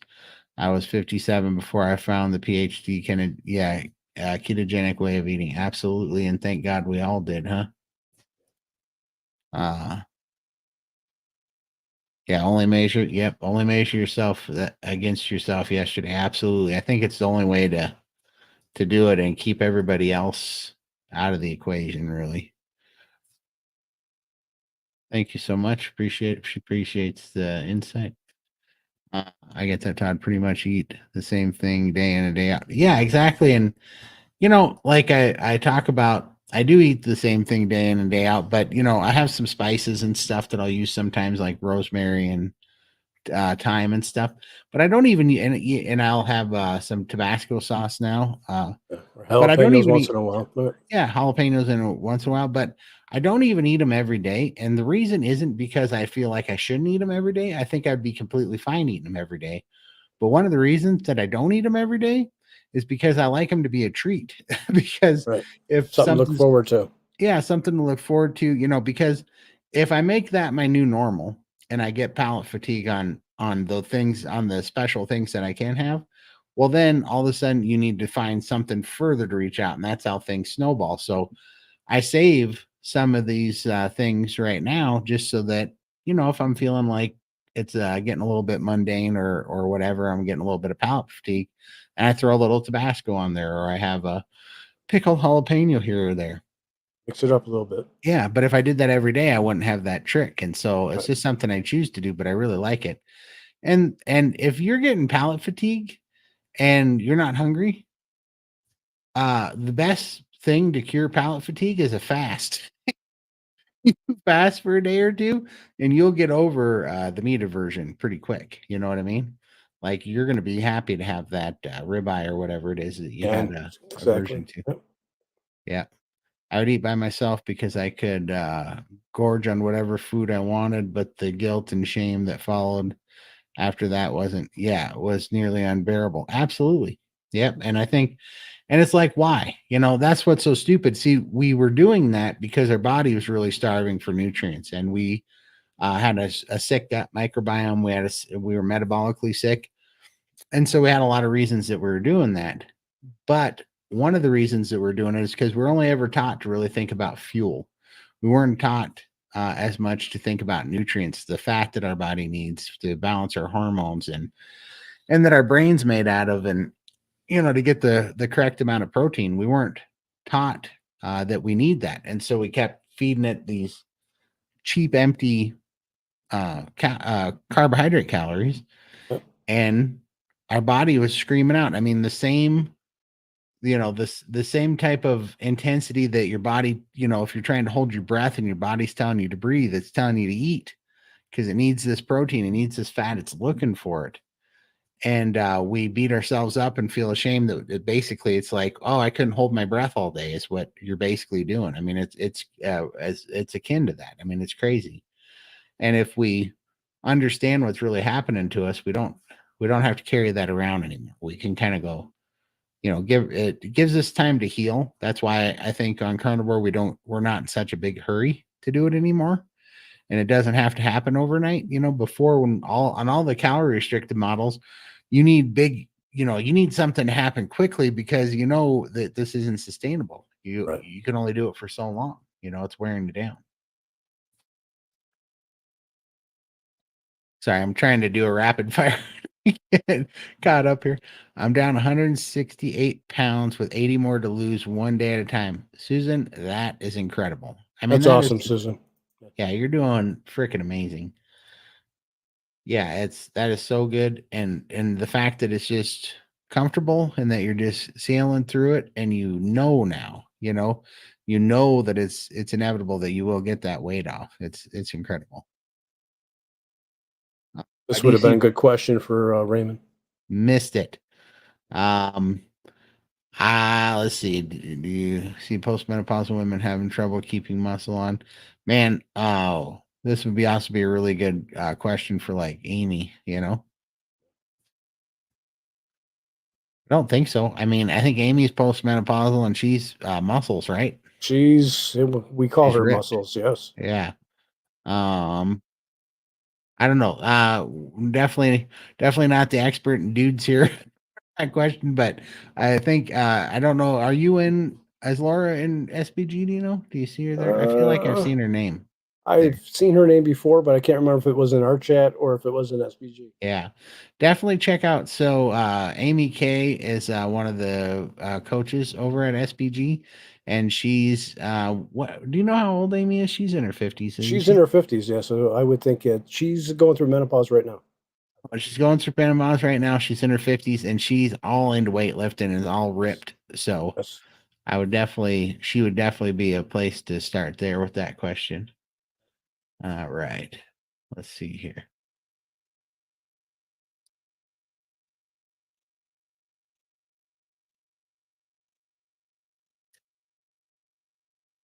Sorry. Oh, here we go. Did you get that from Lindy there in the WhatsApp, Michael? Let me see.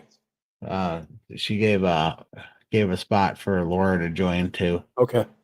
To get more information on that. For Meat Sisters. Yeah, Meat Sisters. I'll post that out. There we go. Question from Keith: do any of you feel there are any external influences that contribute to guilt and shame? I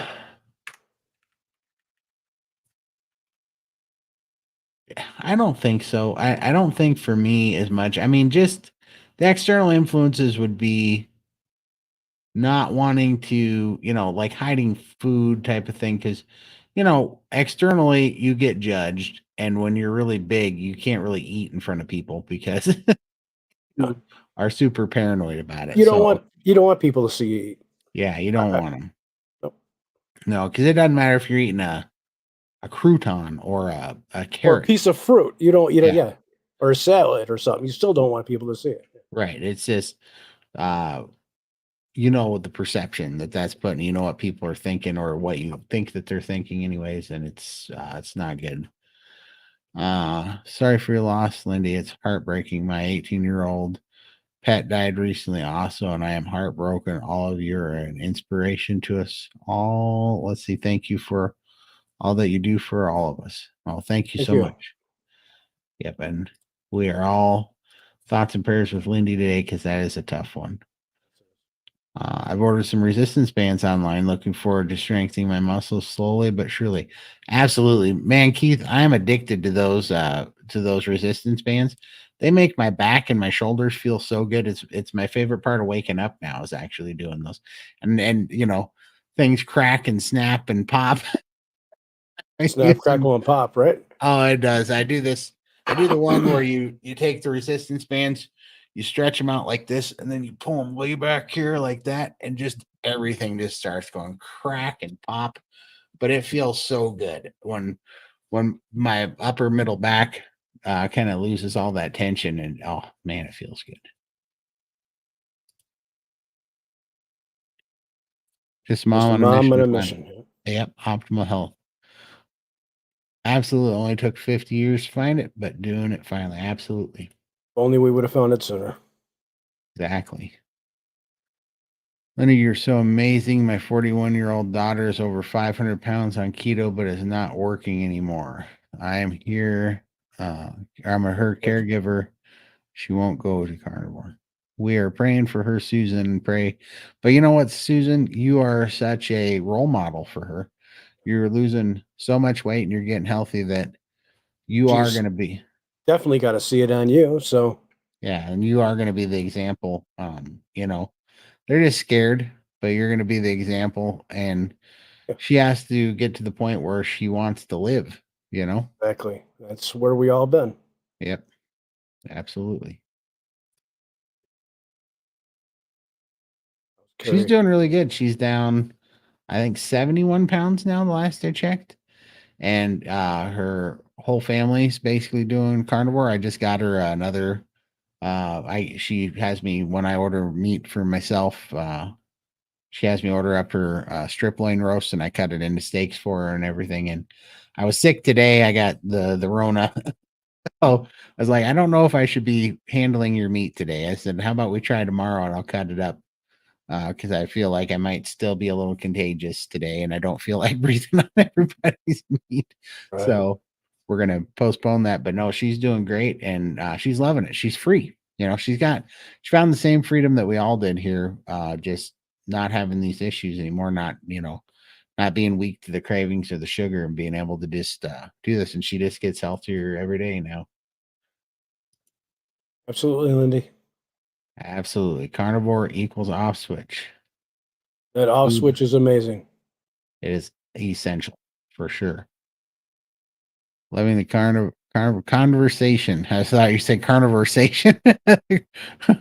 Conversation, guys. It says I can still resonate with what you're saying. Yep. Absolutely. It's a good conversation, and we meant we're gonna have Raymond on some more again, and let us know in the chat if you like this conversation. I think that it really is the beginning, because I didn't start finding, and again, this is just me, and it's not meant to preach to anybody, but it is my journey. I didn't, I found my way here through prayer, and then through waking up, right, through education, like understanding what was actually happening to us and realizing it and having my eyes open. And when those two things happened, that led me to carnivore, but I was mentally better prepared for carnivore because I had a lot of faith in it, because I knew how I'd been kind of attacked, marketed to, manipulated.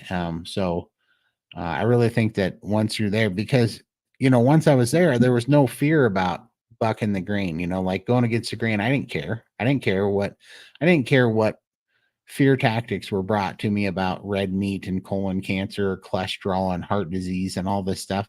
I was like, I would be dead already if I wasn't for carnivore. I wasn't going to make it 15 months unless I did something, So I know I wouldn't be here right now if I didn't switch. absolutely. And you know it. And people are like, how could you know that? When you're dying, you can feel it. You can feel it. You can feel yourself giving up. Yep. I remember those days, eat late at night. Then I couldn't wait to see it. Yeah, to eat again. Yeah. Don't miss those days at all. Yeah, exactly. And this is why when people are like, Todd, how do you know that this isn't just like one of your other diets where you gained it all back? And it's like, it's real simple, because I'm not white knuckling anything. I'm like, none of this is difficult. None of this is a problem. I'm not, I don't wake up in the morning thinking about food and praying that I can make it through the day without screwing up. And I don't go to bed at night early so that won't be hungry. Like I'm not hungry. I don't feel a bunch of hunger. I don't have any cravings. I'm not manipulated or The thoughts aren't there no more. Yep. Had someone tell me last week they could not eat only meat because they are Latino. Ever had somebody push back because of cultural excuses? What does that have to do with anything? I had no idea. I mean, Lindy could say the same thing, right? She's Italian. Well, Michael could. You're Greek, I'm Greek.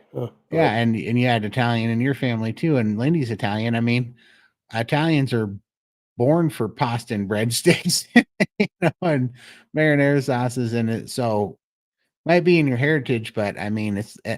I just replace.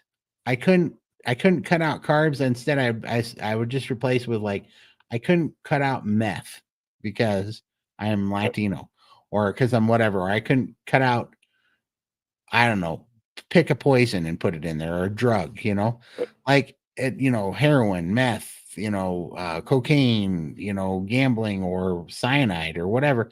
It's poison. Once you learn that it's poison, once you learn how you've been, the only reason why people don't understand what a poison sugar is because it doesn't kill you as fast as like fentanyl. It takes time, but it slowly and surely robs you of your quality of life, makes you sicker, makes everything harder. You become a slave to it. And then that makes you give all your money. You go to work and you push through all this anxiety and pain and misery to make money, just to go give it to insurance companies and the medical system to get drugs. So that you can, so you can try to shock yourself, together to go work some more, to go get more money, to give it to these pharmaceutical. Yeah. It's like, it's, when you say that, you say, well, I have I can't not be a slave to to the big food and big pharma because I'm Latino. Like, it's like, what does that It even doesn't mean? make no sense. No, No, like put it in they just don't want to give up their carbs, and their for sure. sugars, and the Also, desserts, and all I that got to stuff. tell you guys, I have a chuck roast in the Ninja right now, and this house smells amazing. And I am I bet. literally salivating. I'm sitting here going, I can't believe people think this is restrictive. When I get off here, I'm going to go do some serious damage to about 7 pounds. I'm sure right before you start eating, my phone will go off and I'll start seeing pictures of it. You're going to see some awesome pictures for sure. I seared the heck out of that just before, and I was like, I didn't even have time. I knew I was too impatient because I was sick. I had the Rona yesterday, so I didn't eat much yesterday, and I'm hungry today. That's why I just keep thinking it's just like this is not restrictive. And if you think you are remotely having meat aversion or something, you just go ahead and fast and you'll get over that in a hurry. Oh, Kimberly, I'm so sorry to give you the bad news, but Lindy's puppy died last night. Beautiful little Bella. And so 17 years old. 17 years old. And so Lindy has, of course, taken some time. She's in the chat, but she does need some time to heal up. We appreciate everybody's thoughts and prayers because it is a tough one. It's like losing your little furry children. It's really tough. So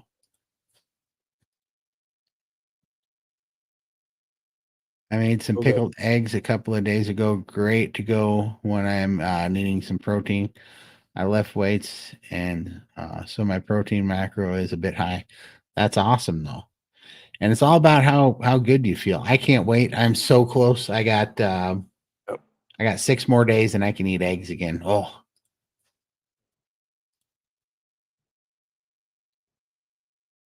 Do you subscribe to particular YouTube channels for your resistance bands workouts? Honestly, no. I just grab and pull. Yeah, I just been doing whatever kind of came natural. So whatever. So I have some videos that I watch on free weights, dumbbell workouts. And so I just try to mimic anything that I'm going to be doing with the dumbbell workout. And then also I bought a couple of kits for the resistance bands, and they had exercises on the back of them when I bought them. And that was where I learned this one on my shoulder. So I'm just doing things that work the areas that are tight with me, my shoulders, my back, and those type of things. And then I try to mimic workouts that I'm going to do with the dumbbells. So like, I do dumbbell incline bench presses. I do hammer curls. I do skull crushers and stuff like that. And I try to mimic any of those movements before I do them with the resistance bands, but I could definitely do a lot better. I'm just falling behind. I'm now on day 16, and most days I only eat one time or sometimes two. Is it too little? I have not done any priming. I believe it is too little. And I say that coming from a guy that did his first 9 months actually with OMAD, 1 meal a day. And I thought that was the way to go about it because that calorie restrictive stuff gets in our head. But all that I earned a very slow metabolism from that, and a plateau that lasted 6 months is what happened. I did the same thing. Yep. And the reason why you think you're making progress, because when you have fat for the first time and you get a little bit of leptin sensitivity back, it's really easy to undereat. But you actually need to force yourself to eat more, or not. I don't know if force is the word, but like be very diligent about keeping up and getting your food in. And I would definitely recommend joining the SBG gang and trying their priming protocols and just get that out of the way first, so that then you can do fasting and OMAD and stuff later, but do it after when you're coming off of the standard American diet, you're going to have a bunch of deficiencies. You're going to be deficient in a lot of things, and your body needs them. So you need to feed first and heal all those deficiencies. Even if it makes you gain weight on the scale, it's not going to be fat, but your tissue is going to heal, and you might gain a little bit of fluid, but probably not even. They're probably not on the fluid. It depends. But then after you heal up, then your body will start working on the weight. But you got to heal first. You got to get nourished first. Way better way to go about it. Carb hunger feels like an emergency, while carnivore hunger politely taps you. Exactly. That's an incredibly good way to say it, for sure. Very, very true. Thank you for your knowledge and openness to speak about guilt and shame. Absolutely. And that's the thing. We got to get it all out of the shadows because we all deal with it, right? It's like one of the most natural fallen human conditions, in my opinion.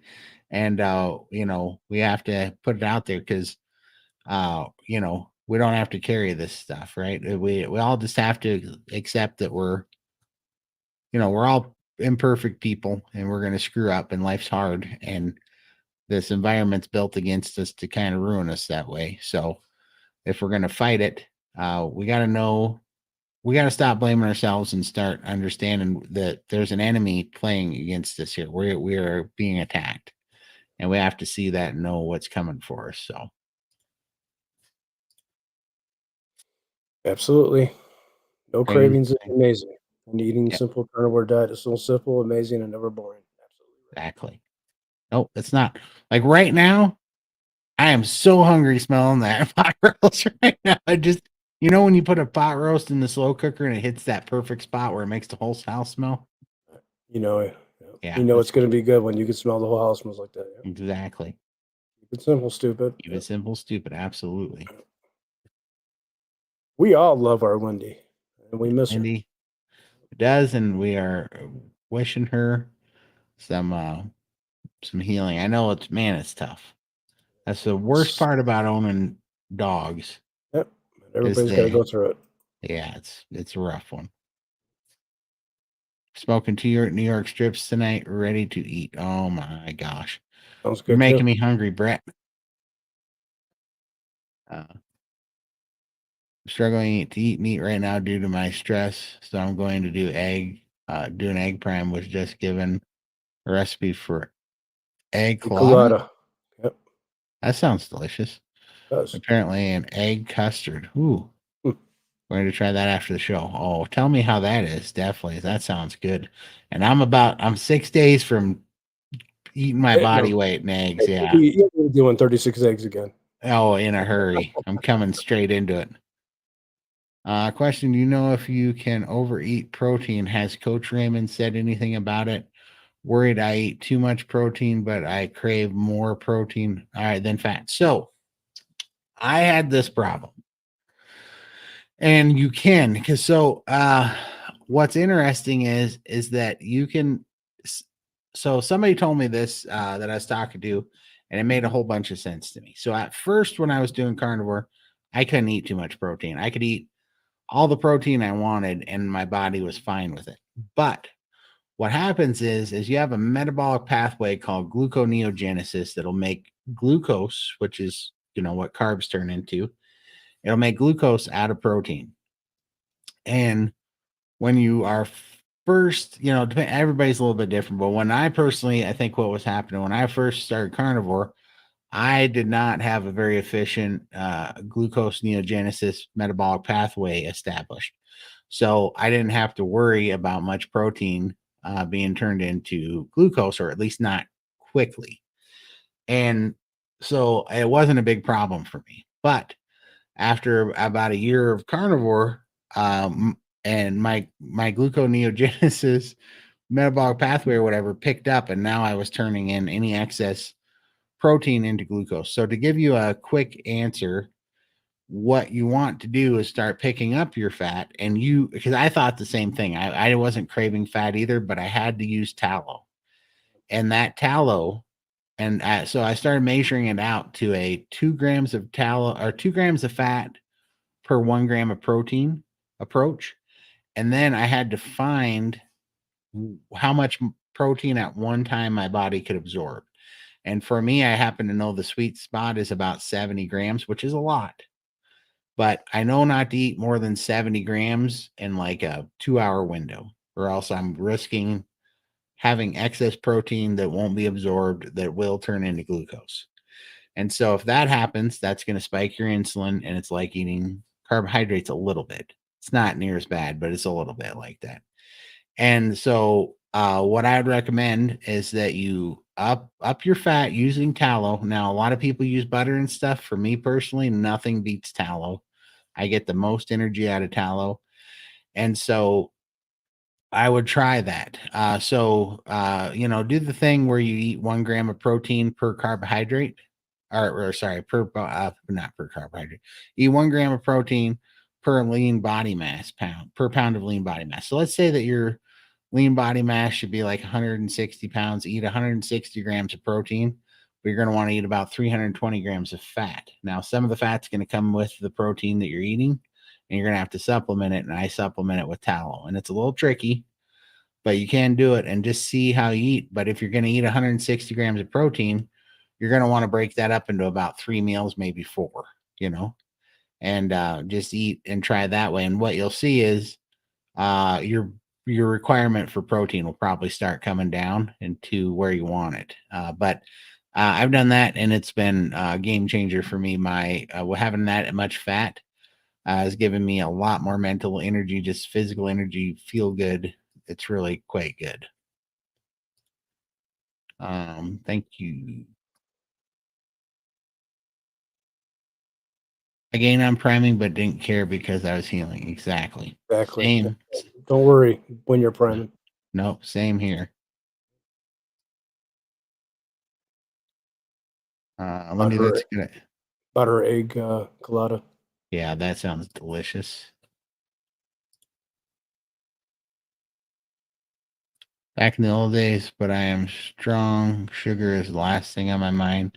The egg custard is very clean, and it'll be easy to get down. That sounds really good. Let us know how that's going, Lindy, because I'm going to be send us a picture of that. For me personally, yeah, I can't eat. I can't eat like 6 hours before I want to sleep, or I won't sleep as good. I try eating early. Yeah. My last meal.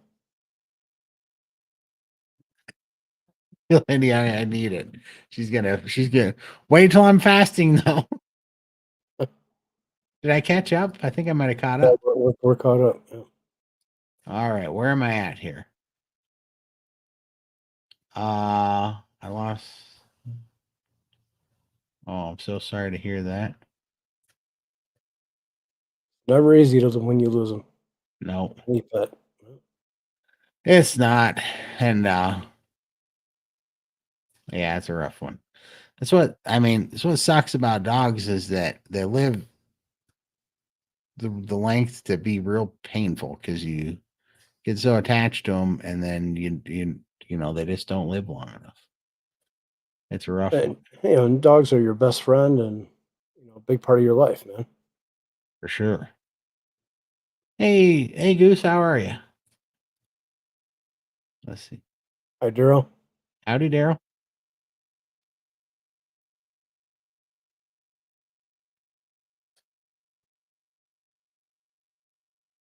So it is so rough. Let's see.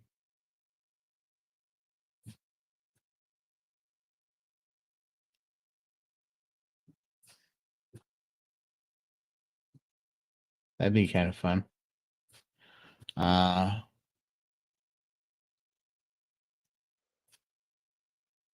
fat fortify with butter or bacon grease. Tallow gags me. Okay, yeah, for sure. Tallow gags me too if I eat it raw, but I mix salt and Tabasco in with it, and then it's delicious. I mix it in with my scrambled eggs. Yeah. Do you like it with the Tabasco too? Yeah. Oh yeah. Yeah. Yeah. That's how I make my eggs in the morning. I make it with scrambled eggs, and I put the tallow in there. Then I put hot sauce on it. Yeah. So delicious. Yeah. Exactly.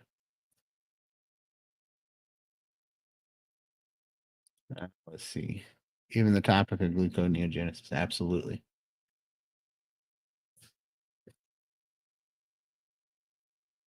I think you will find it helpful. There's Mike Shaw. And we're not caught up. Thanks, Mike. Absolutely. All right. I haven't lost or gained for 8 months, but I have gone up in calories from well below 1,000 calories to around 1,800 now. I'm trying to find my maintenance level so I can lose without. Yeah, exactly.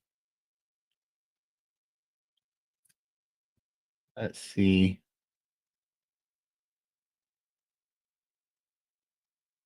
There we go. I'm glad you liked it, Susan. Yeah, and let us know in the chat if you want us to keep having kind of a series on guilt and shame, because there's a lot more to talk about, I think, and kind of just dig into it. Like I just think that there's propaganda at play against us, and one of them is like the fat positivity movement, right? Like all of a sudden, I mean, think about how insulting that really is. I mean, fat, morbid obesity is obviously there's many ways that you could be metabolically sick and have many different diseases, but morbid obesity is one of them.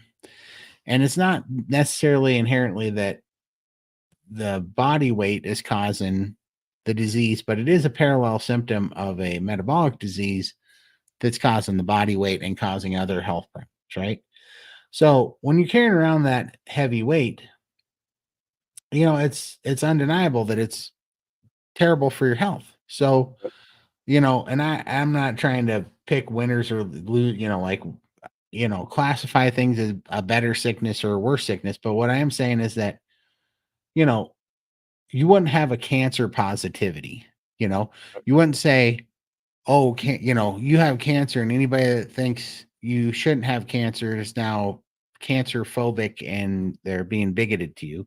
Like, that's ridiculous, and this fat positivity stuff, it's propaganda. It's really insulting because it is these big food and big pharma saying you have the right to be dying of obesity and nobody should shame you for it. Right. And it's like And nobody's discourage you shaming from it. yeah, discourage you from it. Nobody's shaming anybody for having, people are concerned for people that are morbidly obese. That's why they're talking about it. I guess on one way, it's on, you wear it on the outside so more people see it and they are worried for you. People that care about you are going to worry about it. They're not trying to shame you, but they want you to live. They want you to be healthy. Right. And so anyhow, that's propaganda. It's literally the big food, big pharma thinking that we're so dumb that we're going to sit here and buy into that, and they're going to say you have the right to be, it's like saying you have the right to keep dying of cancer. That's your right to keep dying of metabolic disease, and you should protest that. Like, I hate cancer. I don't hate cancer, people with cancer. I hate cancer because it's killing my brothers and my sisters. Right. I hate everyone else, metabolic disease and fat because it's killing my brothers and my sisters. We hate that, and it's good to hate that because it's taking our quality of life and our life from us, and it's killing our shorten life. it. So Yep. It's already short enough as it is. Right. So that's one piece of the propaganda. Another piece of the propaganda that we've found is like in that movie, The Whale, where he was sitting there stuffing his face and binge eating in front of the fridge. Sure, there's some people that do binge eat. I'm not saying that there's not, Right. but big food really wants us to think that anybody that weighs does. 5, 6, 700 pounds, that's how you get there. Only way you can get there is if you park in front of the refrigerator and you gorge yourself until you throw up in the kitchen garbage can every night. And you do that repeatedly. They want that picture in everybody's head. It's not how it happens. It happens slowly with soda and hyperpalatable empty calories that we are all addicted to, that get marketed to us.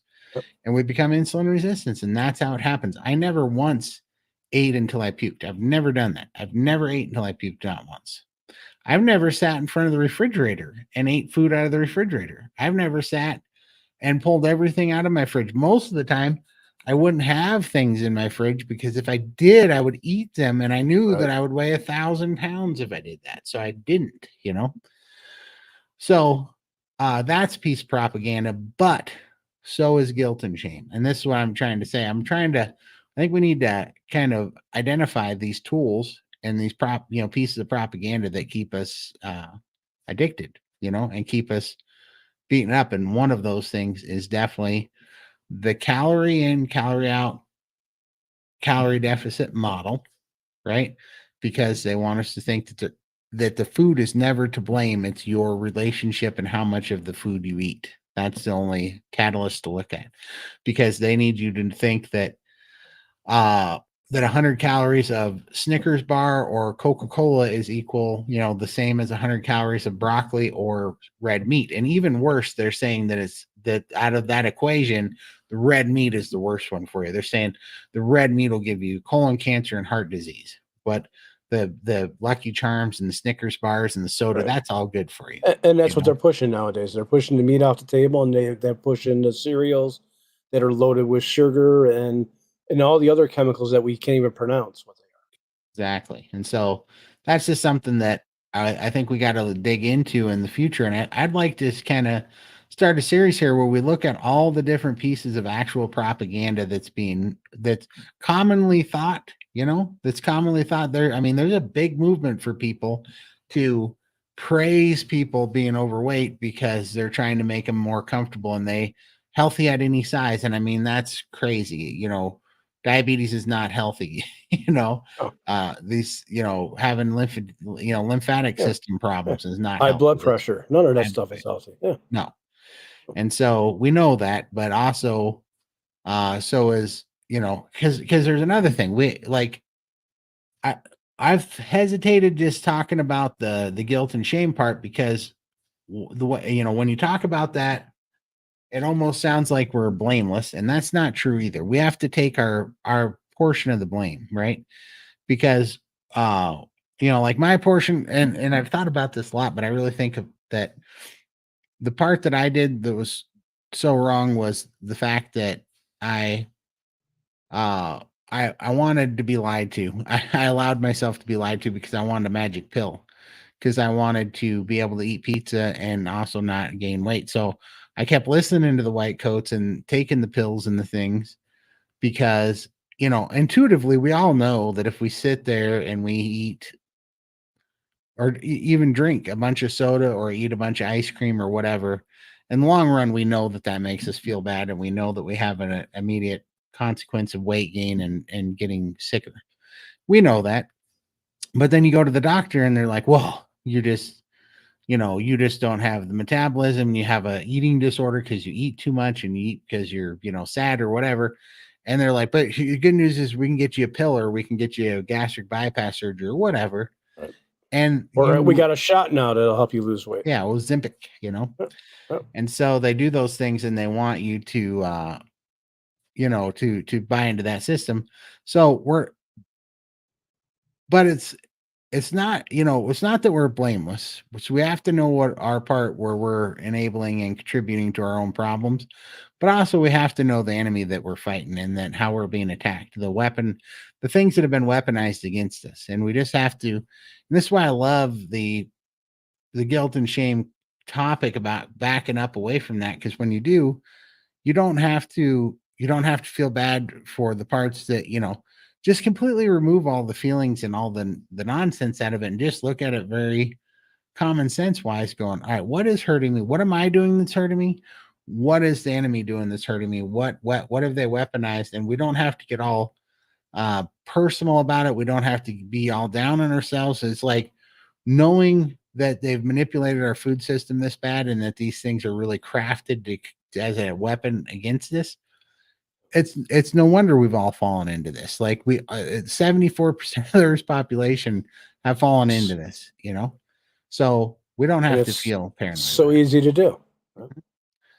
And so let's just figure it out so we can take all the power away from these sons of bitches that are making us sick. Let's bankrupt the sons of bitches. Let's stop taking their drugs, stop eating their food, stop listening to their fear mongering and their pandering, and take all the power from these people. And we take it back and we get healthy. We be examples, and then we show other people the way. We show them how we did it. Yep. And that's what I want. I want to start really diving into. Let's see what do we got here. Howdy, howdy. Appreciate you stopping in. Coach Raymond back. Yeah, absolutely. Definitely will. Definitely will. Yes, she does. So, Cosette, she's 17 years old. And so I used to feed her chicken. I don't know. Some of you know this story, but I used to feed her chicken all the time.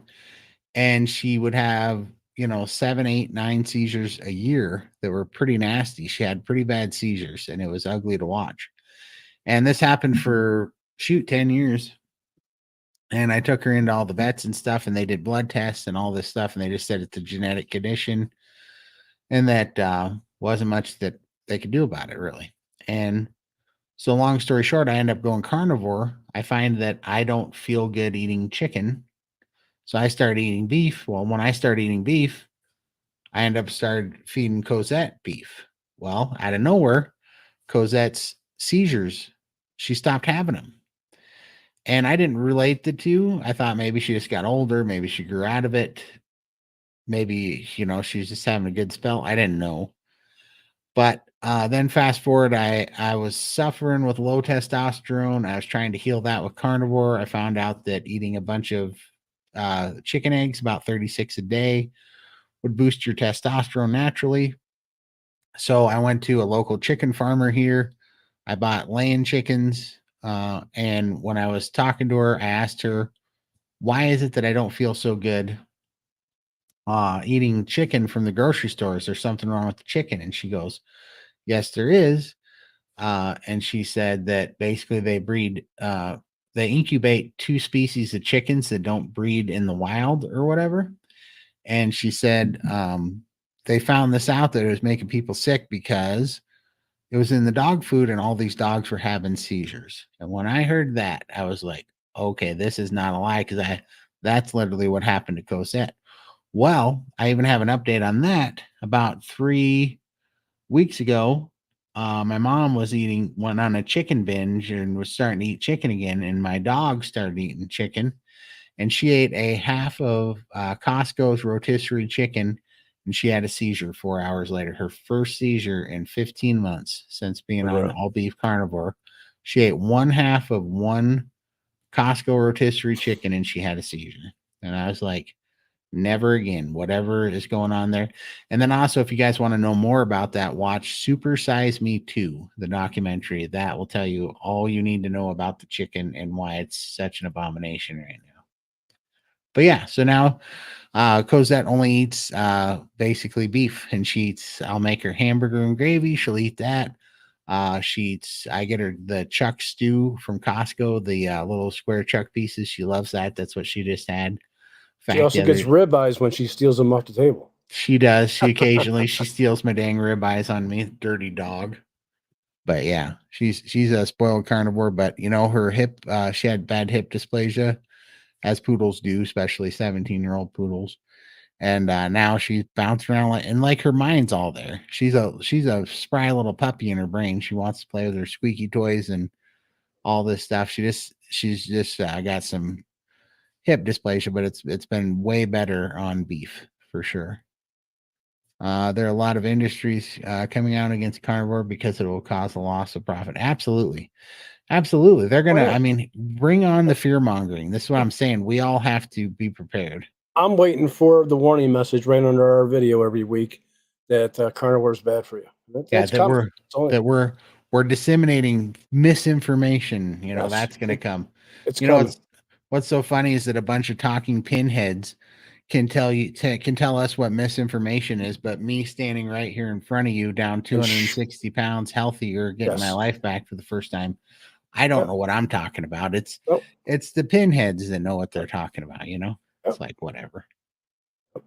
Have you noticed how many of the fat positivity influencers have died? Yes, I have, and it's sad, right? It's sad how manipulated they are, and it's a mental disease. It really is. The more that I'm carnivore and the better that my brain runs off the proper human diet, the more that I realize that it's as much of a mental illness as it is a physical one. Like it's terrible.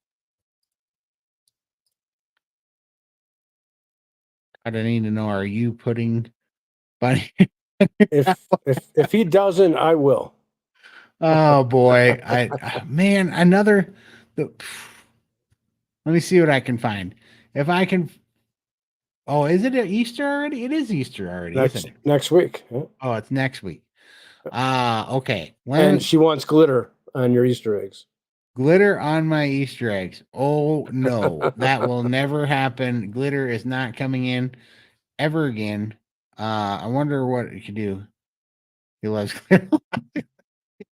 Act like, if I can roll it around on the floor, maybe I can pick up some of the Christmas glitter because it's still in my carpet for sure. That's a real fact, Mike. It is still in the carpet. You can still see it on his hat. Yeah, for sure. If I here, look. I don't know if you can see that. See that? Oh, I see it. I see it sparkling. Yep. Yeah, that's glitter. I can't get rid of it. It is everywhere, and that was from Christmas. And all I have to do, if I look, it's everywhere. It is everywhere. I vacuumed 156 times since then, and it is everywhere. We ought to send this as weapons of mass destruction to other people's countries because glitter. I mean, it's like it's gonna. It could survive nuclear holocaust, right? It's gonna be like Twinkies and glitter and cockroaches. Is all it's gonna survive. You left. Yep. Exactly. Exactly. What do we got here?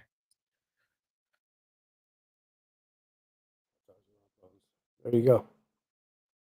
Hot dogs dipped in the eggs. That sounds good. Am I missing any? Yep. Oh, here we go. I did miss a couple. I'm going back to the starred ones.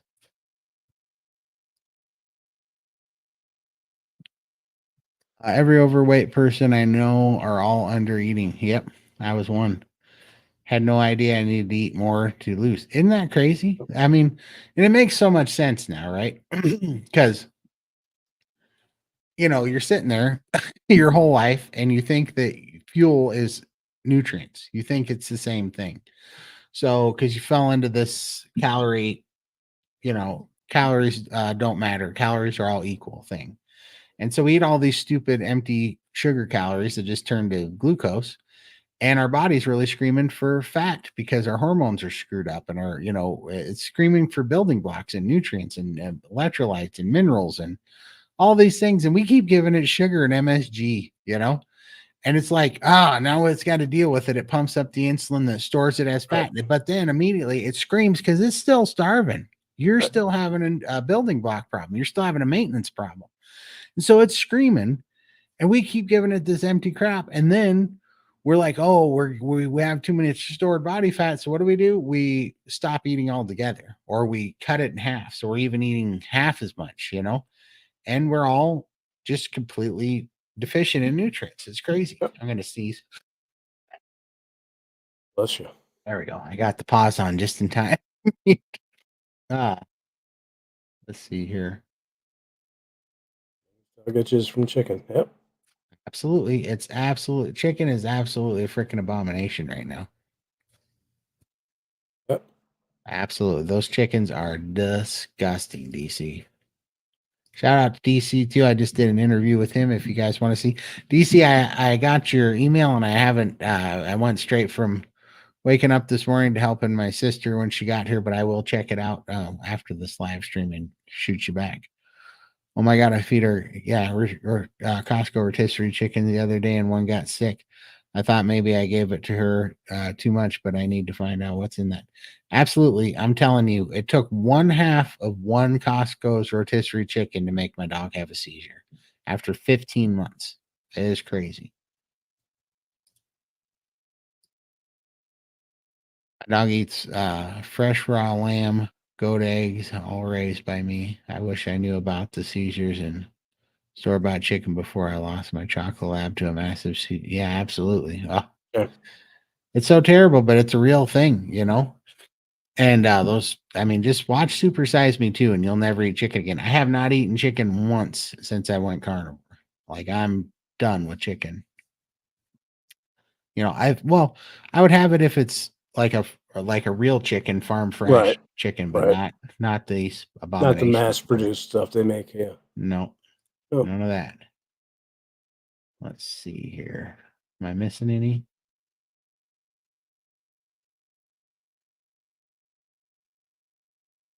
Oh, it's true. The glitter's a real struggle.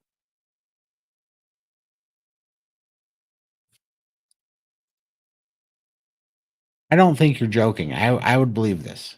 I believe there is glitter at the bottom of the ocean. Actually finds its way there. No, Keith. There's no such thing as bringing it back. It is with us always now. Glitter is evil. Glitter is the worst thing.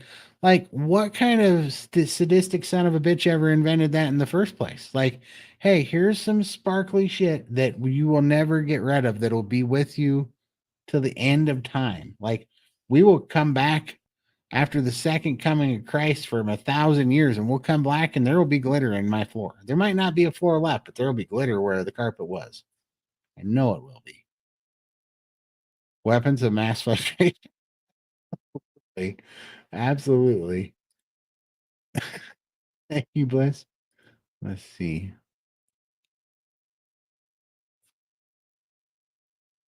Neil Johnson, Lumberjack Logic.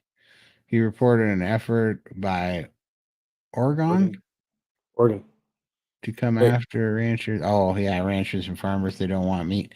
No, they don't. They're trying to snuff everybody out. They don't want us being independent and healthy. They don't want that. They don't want us eating real food anymore. Yeah. Here we go. Did you know made in the USA chicken can be grown here and processed in China and then sent back? I did not know that, but that makes sense. It's right up there with all the other little fancy labeling they do. Yep. Our FDA is not looking out for us. You're right. Absolutely right. No, they're bought and paid off. Yes, they are. You know what? Do some research in the FDA and see who's at the top and see who they used to work for. Right. Every time. And then as soon as they retire, they go right back to where they were, cushy jobs. Same with the pharmaceutical. Absolutely. My dog does not want chicken. Oh, it's so stupid.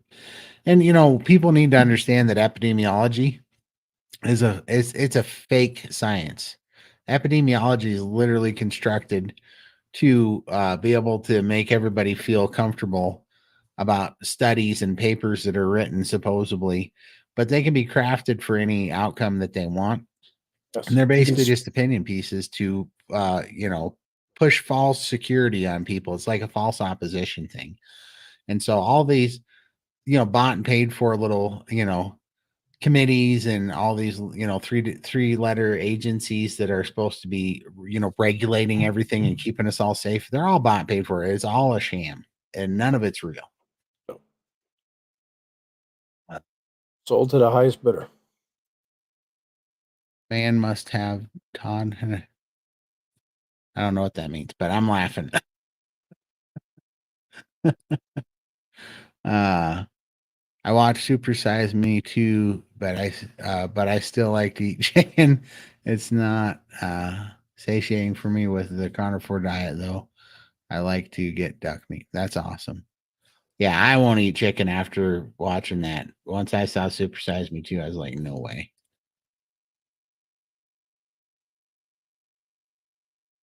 We'll see ya. I appreciate you stopping by. Take care, Bliss. All right, we're at the 2 hour 15-minute mark. Should we open it up and see if anybody wants to come say hi? Yes. All right. I'm going to put the link in the chat. Anybody that wants to hop up and ask a question or say hi or promote their YouTube channel or anything you want to do, we got 45 minutes and then I'm going to eat a whole bunch of chuck roast. Too good in here. But hop on up and I was going to say, how did that go out on Raymond's channel? Yeah, because they're still broadcasting. But yeah, hop on in if you want to hop on up and say hi and promote your channel or tell us what you're doing, where you're from, anything like that. So, and then, yeah, and we haven't figured out what we're doing, but tomorrow or next week's kind of a big week for us because it is our 6 months, 700 plus anniversary next week. Yes. So that's pretty special. So we're gonna have to do something cool about that. What should we do? Should we have a tomahawk cake or something funny?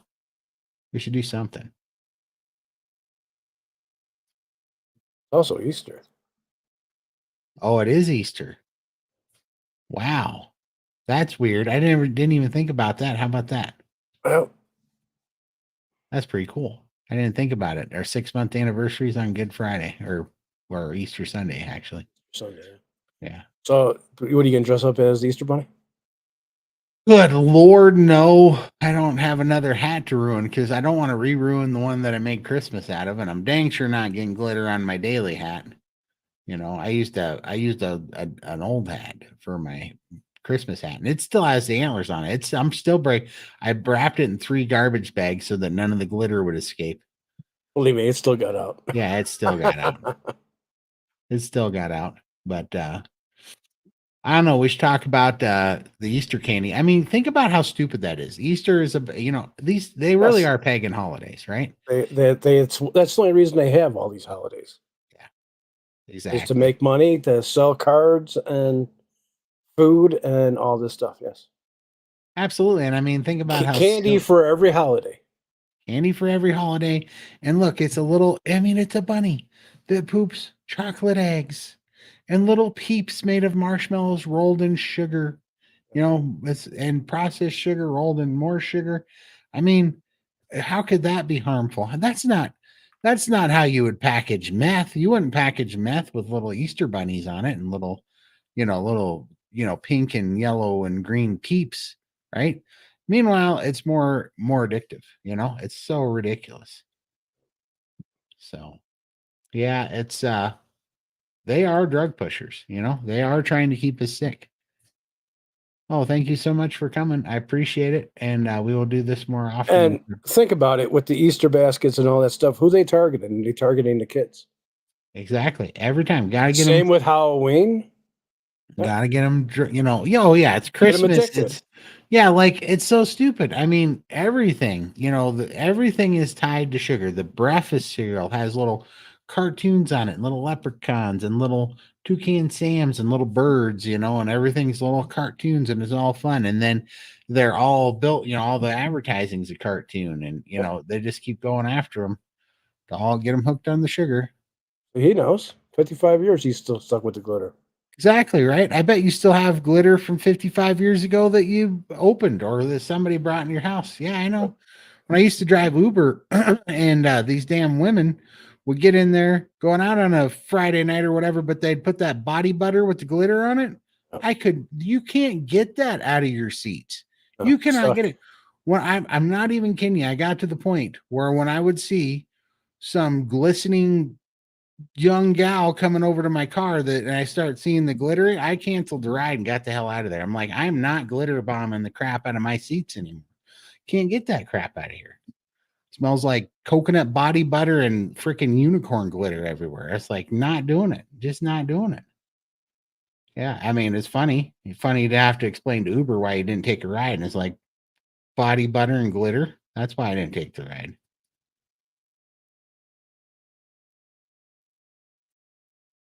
That's awesome. Yep. Toys, no candy. They don't need the candy.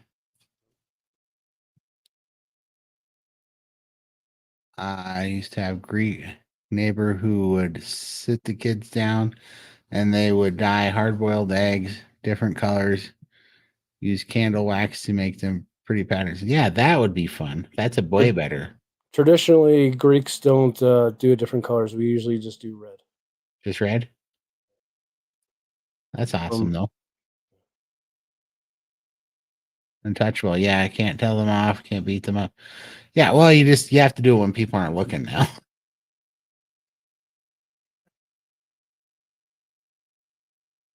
You go, Mike. Yeah. Yeah. Mike, me and you could have some could have some conversations. I gave before 2020, I gave like 7,500 rides, and so I've got a million funny stories from Uber. It was a good time. You were the boober. I was the boober. Well, I'll bring that back up someday. But Easter isn't pagan. There didn't used to be all these darn candies. It's nice dinner with ham or lamb for my family. Well, but they are pagan. When you go back to it, I'm pretty certain that Easter is Yes. not actually on the dates. Like Nope. the whole reason, I mean, the whole calendar got screwed up. The whole calendar used to be Calendar should be 13 months. and that's why Exactly. they did it. And that's why, you know, if you go back to like the original Greek or whatever, the months aren't even named the months anymore. The months are completely off. They scattered them around on purpose, What and does that's sept why. mean? What does Right. oct mean? Yep. Exactly. And they did that. Yeah, like oct should be 8, not 10, you know? And that's why they are pagan holidays, is because they purposely did not want us worshiping, you know, Good Friday and Easter Sunday At the right time. at the right time. They wanted to Yes. screw up our history, and they did it with the calendar through pagan holidays. They really are Yes, they pagan did. holidays. Yep. Yeah. Uh, let's see.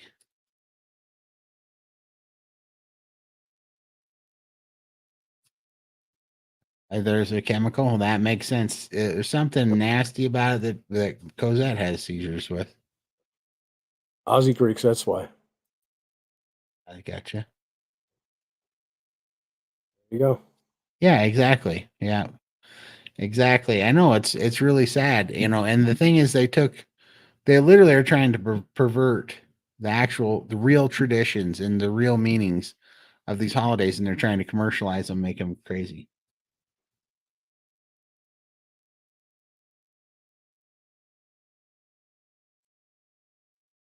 I'm not I'm not an expert in this, but I don't Look, know that it was April.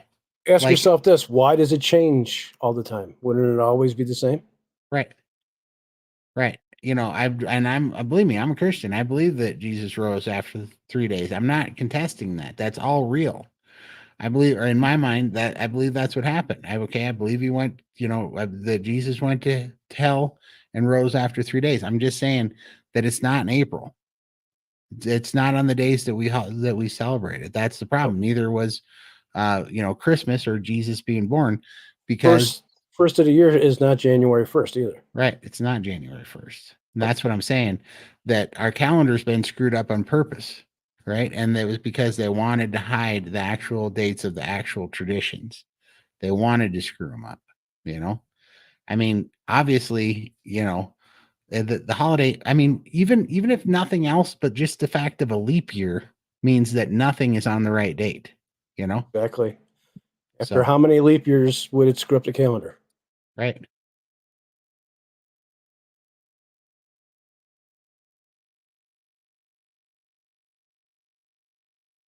Absolutely.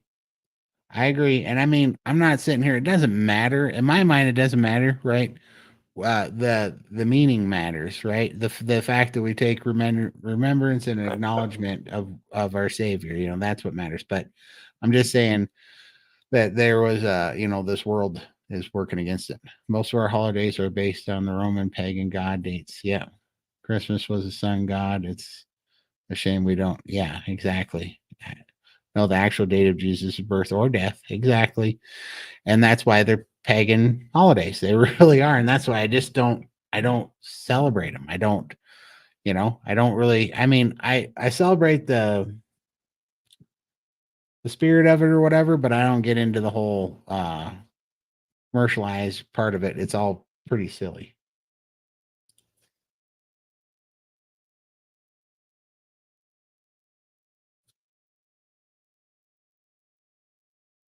Very possibly. Let's see.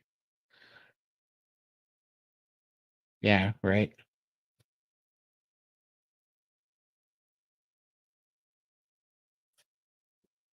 It's the Jewish lunar calendar, not the Roman calendar. I don't know. I'd have to look into it. But All I know is it's not the right calendar. it's not the right calendar. I don't know which one it is. And like I said, because I don't, I believe we're, you know, after Jesus died, we're not under the law anymore, and that includes all these rituals, right? Like I don't care about these rituals. I care about relationship. That's why I don't care about these. But I also just refuse to participate in what I know was meant to be, you know, or at least how they've meant it to be a commercialized thing, you know. There are 364 and a quarter days per year. We have a leap year to keep the Roman calendar on track. Okay, perfect.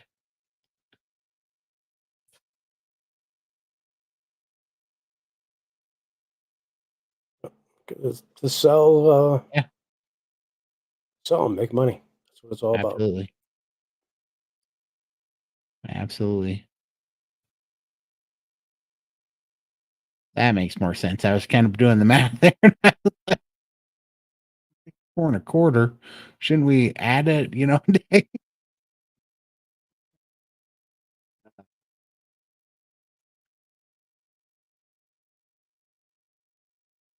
There. Well, I daily cook you up a steak, Todd, and text it to you. I'm pretty sure you won't like it. Might be a source of future nightmares. AI, huh? AI doesn't know how to make a steak.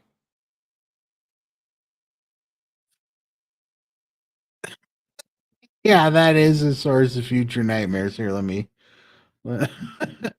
Yeah, that if I ever have meat aversion, it'll be from this picture, Adam.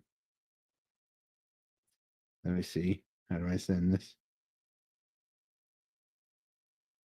I'll send it to you, Michael. Right.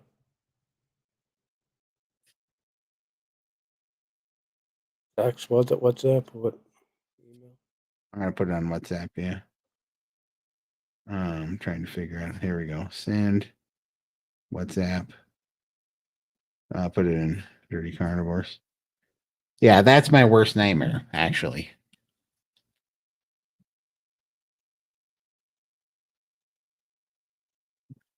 Did you get it, Michael? Not yet. Oh, I didn't go to WhatsApp. Dirty Carnivores. Mhm. What the heck? Maybe refresh my page. Let me refresh here. It's there now. Yeah. See what he did? Oh, that's funny. Yeah. I mean, that's gonna spread to the mitochondrial DNA of all cows now, Adam, and they're all gonna shit glitter. Oh, Michael's gonna put it up. yeah, I got it. Just got off the road, 9 hours of driving time for some. Exactly. That is my worst nightmare. Steak with glitter. Good to see you, Scott. Oh, yeah, because you guys are having a meetup or something, aren't you? I think that's what Scott's doing. I think if I remember right. So, Jesus was crucified on Passover, which is calculated on the Jewish calendar and is in the spring. The Eastern Orthodox Christian Church follows the Passover calendar. And that would be, I'm going to have to look into that more for sure. This year's my family are going to the Korean barbecue for dinner. All you can eat meat. You cook it yourself on the hot plate. That sounds fun. Ooh, bring your own salt. And definitely, sounds good. Definitely tell us how that goes. That sounds delicious.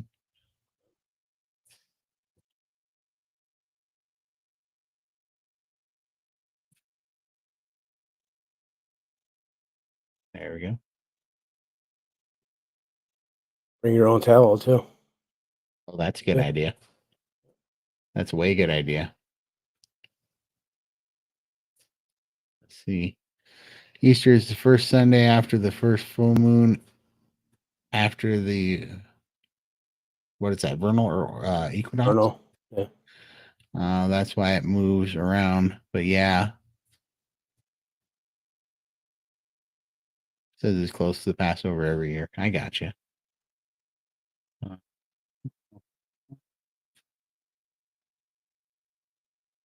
Just reading through these.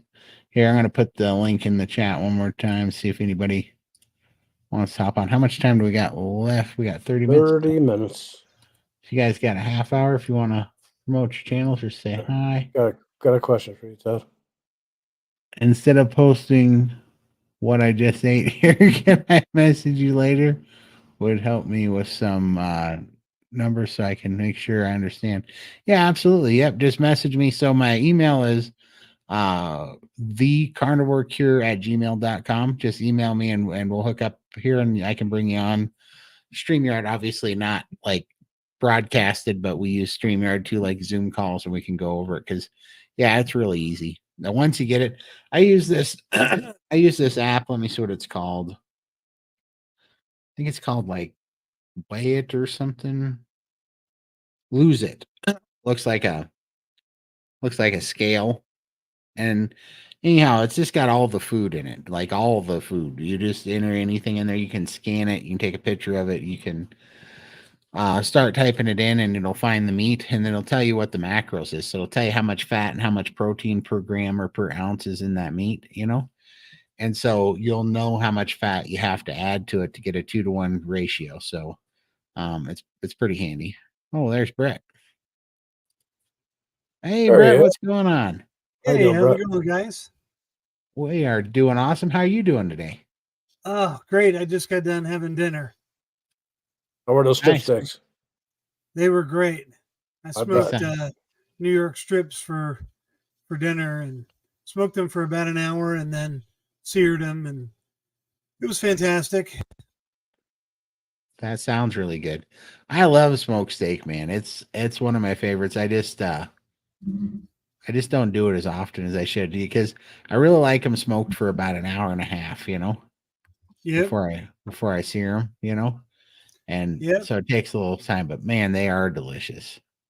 So good. It's a nice change up, when Sunday didn't really have anything going on. So I'm like, I'm going to do something a little special. So absolutely. Yeah, that's why awesome. Not? How about if Lindy, you had one cut of meat that you had to eat for the rest of your life, what would it be? Probably ribeye. Yeah. Or I like lamb chops a lot too. I've been eating those more, and I get the lamb chops at Costco, and I grill those the same way I do steak, and they're fantastic. They're so good. I'll have to try that. I've never tried them. I air fry them as a lamb chop or like a ram roast. I've been air frying them, and those are good. But I've never tried like grilling them or sous vide them. I'm gonna have to try that. Yeah. You guys ever try smoking lamb? Haven't tried smoking it yet. Ever. That'd be a fun thing to actually try. Maybe. I'm up for it. Yeah, this summer I'm definitely going to play with some things. Says I don't have a covered porch, and that's why I don't do much smoking in the winter. Yeah. I don't have a covered porch either, but as long as it's not raining, I'll do it. I've grilled in the snow. If it's just like little light rain, I'll throw something on there, and then I'll just go back in the house. And Cranky said smoked salmon or smoked lamb is fantastic. I bet it is. I will have to add that to my list of things to make. For sure. I haven't tried smoking my own salmon yet either. I really like smoked salmon when you get it at the store. It's really good. Yeah. But like to very try expensive too. You know what I love to do with smoked salmon is I make my own like sushi logs with it. I take the smoked salmon and I roll it out real thin. And then I put cream cheese on it. And then I put pickled jalapenos on it. And I love that so much. You roll that together, cream cheese, pickled jalapenos, and smoked salmon. And dude, I will eat my body weight in that stuff. It is so good. Oh my God.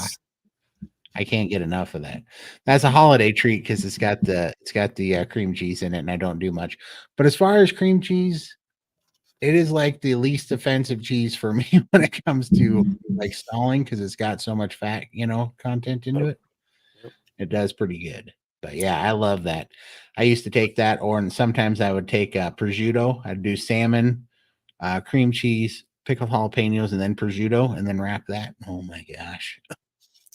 We had some leftover chicken from a roasted chicken the other night, and I broke out some cream cheese. Probably the first time I've had cream cheese in probably 6 months or more. And I chopped that chicken up because it was like just chicken breast. It was real dry. There wasn't any fattiness to it at all.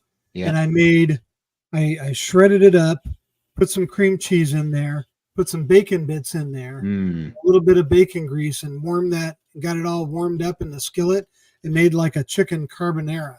Oh, I bet that was good. And I ate that, and it was a really great way to eat that chicken breast and get rid of it. Yeah, exactly. And add some fat to it and make it Right. where it wasn't so lean. Yep. It came out good. I'd make it again. Yep, absolutely. I made I would make these keto or these carnivore whatever you want to call them, quiche muffins basically. And I would take egg, but instead of doing a crust or whatever, I'd do prosciutto on the bottom, and then I would do pickled jalapenos, cream cheese, bacon, sausage, steak, ham, and put them in there and make muffins out of them. And those things are so good. So that's right along there. When you put cream cheese with any of that stuff, it makes it pretty amazing. Yeah, it makes it just taste so rich. Gives it Yes. a richness. Especially when you infuse bacon grease with cream cheese, it holds that bacon grease so good. Man, that's a good combination for sure. Yeah, I probably put 2 tablespoons of bacon grease in there with it. The lamb is lower in histamine could be why. Absolutely. Yeah, because Beth said that lamb's not her favorite, but when she eats it, she feels the best. And yeah, I think lamb is lower in histamine for sure. Yep. I'm going to be eating even more of it because next week is the kids' last week at school before spring break. And I'm going down to Florida, taking the family down there to Pensacola for a week. And when we get back, I'm going to go lion diet. There you go. I have 6 days left in my 90 days of lion diet, 6 more days, and I've made it 90 days. And I love it, but I'm missing the eggs. I got to get my eggs back. Yeah, I will miss eggs.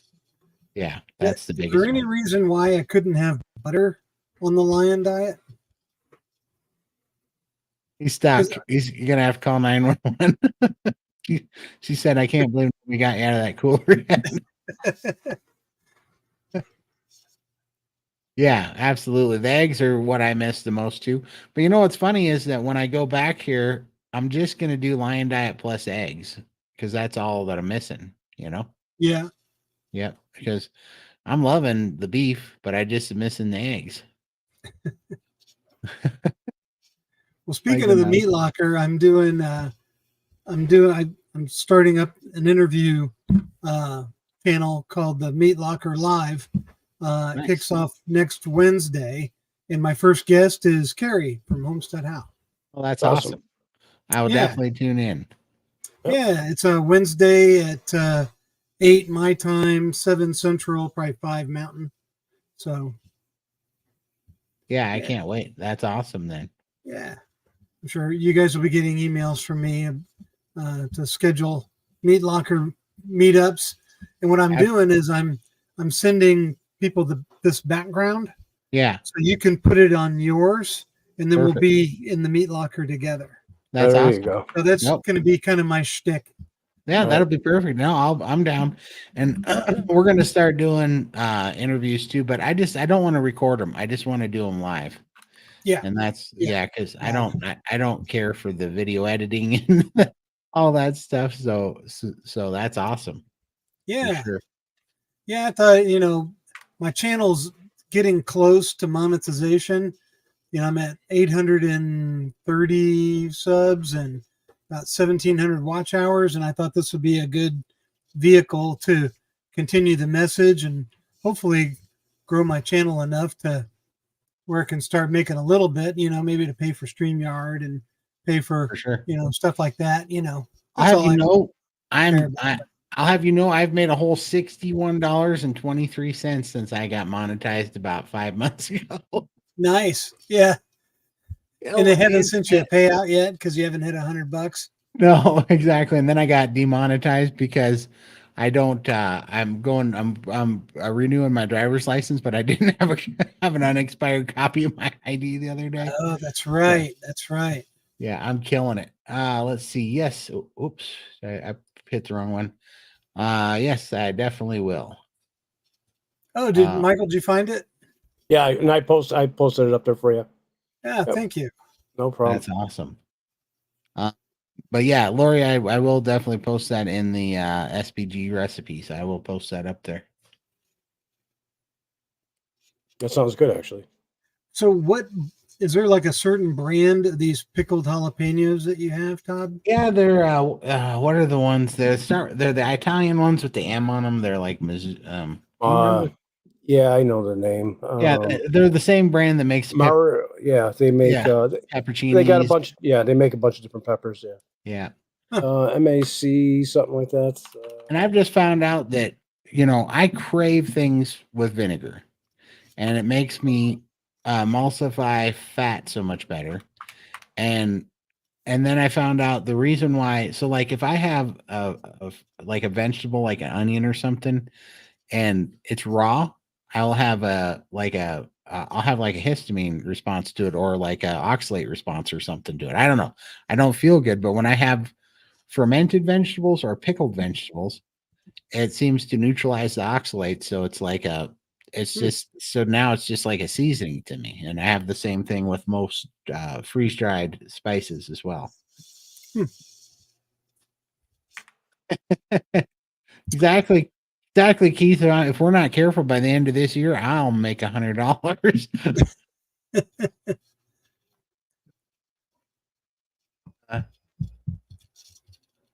Yeah, I am.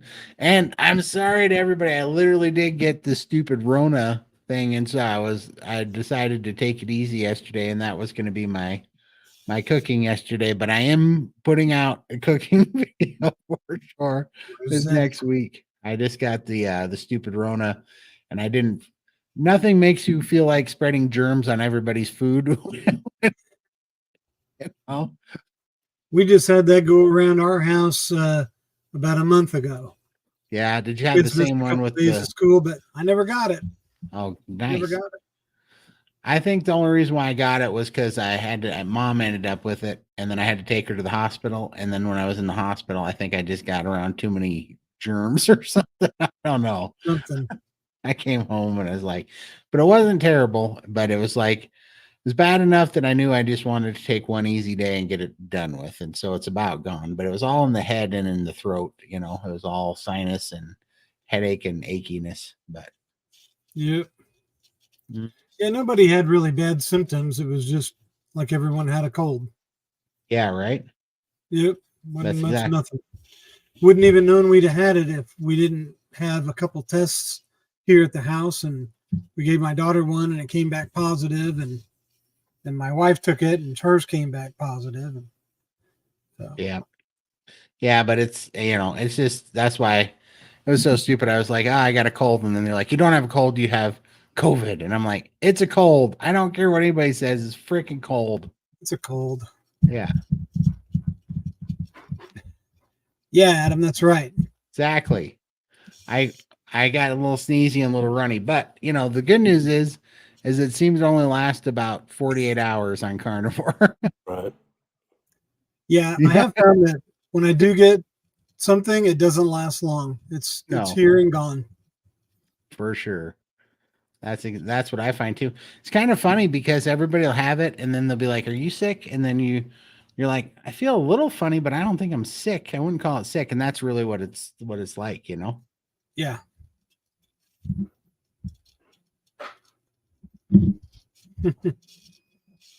They don't do that on election years unless it's a Trump election year. It's got to be politically expedient to make those kind of decisions. We're trying to keep everybody having the feel goods. Exactly. Although gas prices are high, so people don't like that in election years. Exactly. Donalda, Lindy's puppy passed away last night, after 17 years. So she's just taking it off and kind of mourning the loss of her puppy, but she'll be back. Yeah, it is super tough. Yeah, well, that's going to be fun. I can't wait. I'll be happy to come join you in the meat locker, and that'd be fun. Yeah, it's going to be, light and fun. And, if somebody wants to bring up a serious topic or really drill down on something, I'm not going to say no, but, it's going to be, a good time show. Absolutely. That's kind of what I want it to be. Yeah. Absolutely. I agree. I think carnivore content on YouTube, I think we do put out better content. What are we going to watch? Twilight?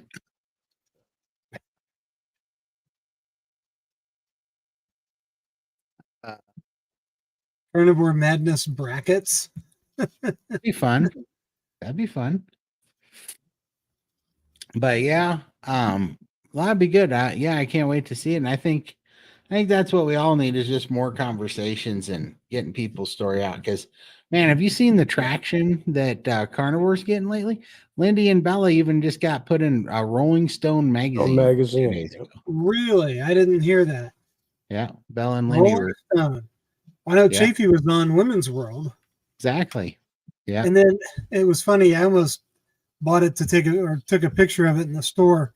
But then this month's Women's World is how to use fiber to improve your digestion. I'm like, yeah.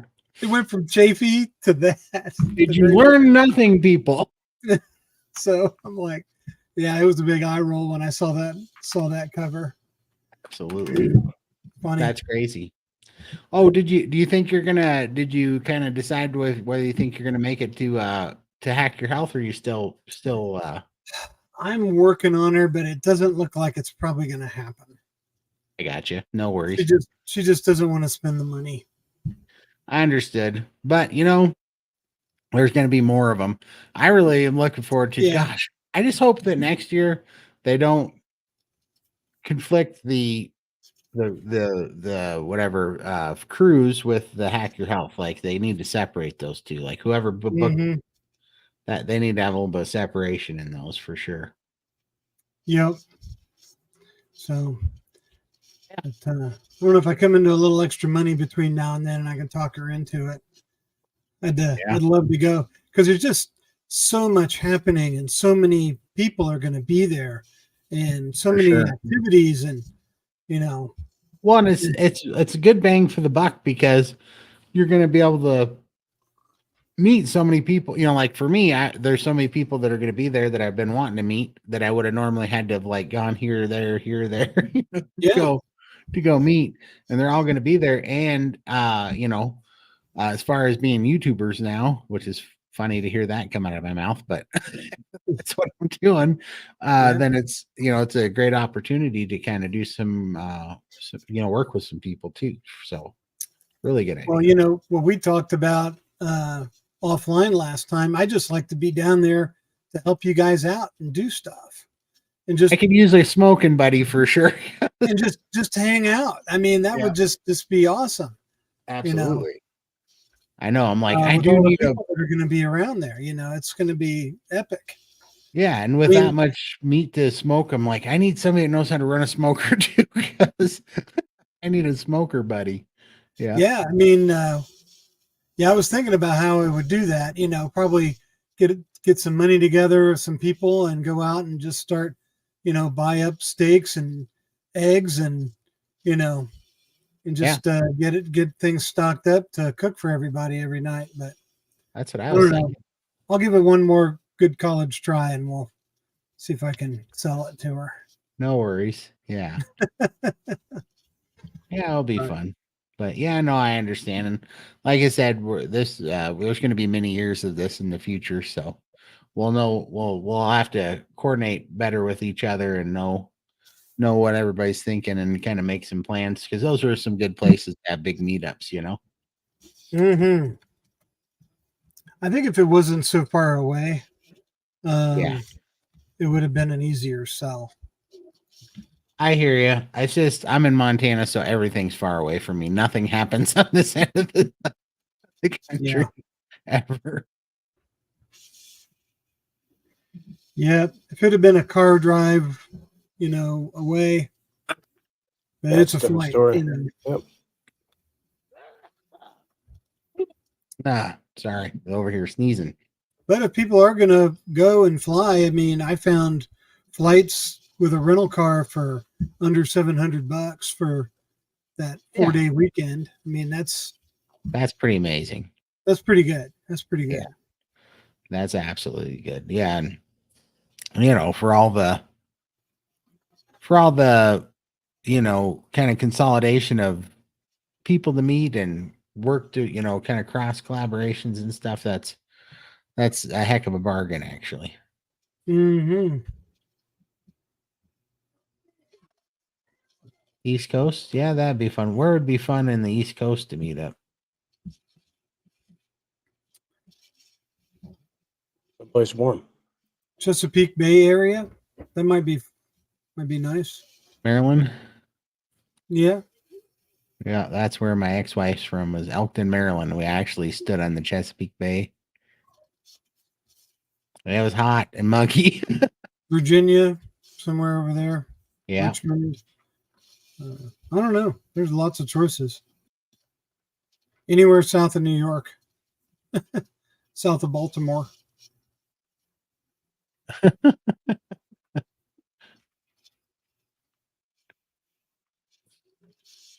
That's funny. Yeah, that's kind of how Montana feels here too. Like closer to the moon than anybody else on Earth. Well, speaking of the moon, a week from Monday, the solar eclipse is going to pass directly over Indianapolis. Yep. Wow. Yeah, that's gonna be fun.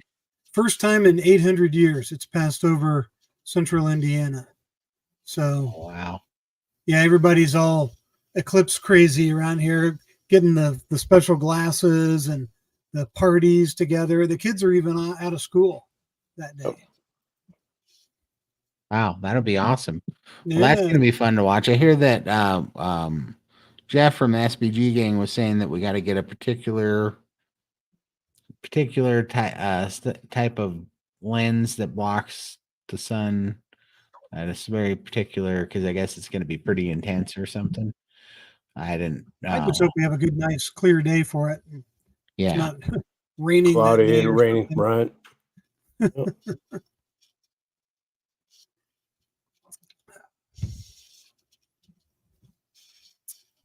Yeah, for sure. That'll happen. These stupid vacations take all of our money. But Yep.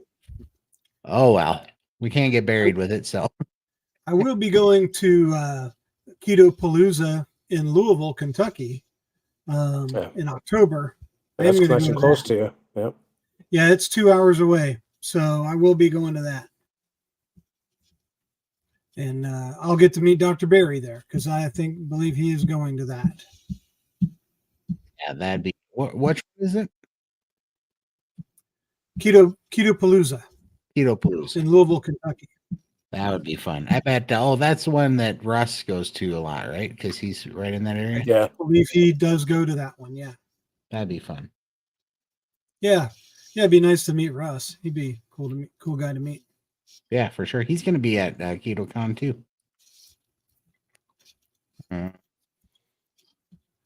Yeah, only at Totality for sure.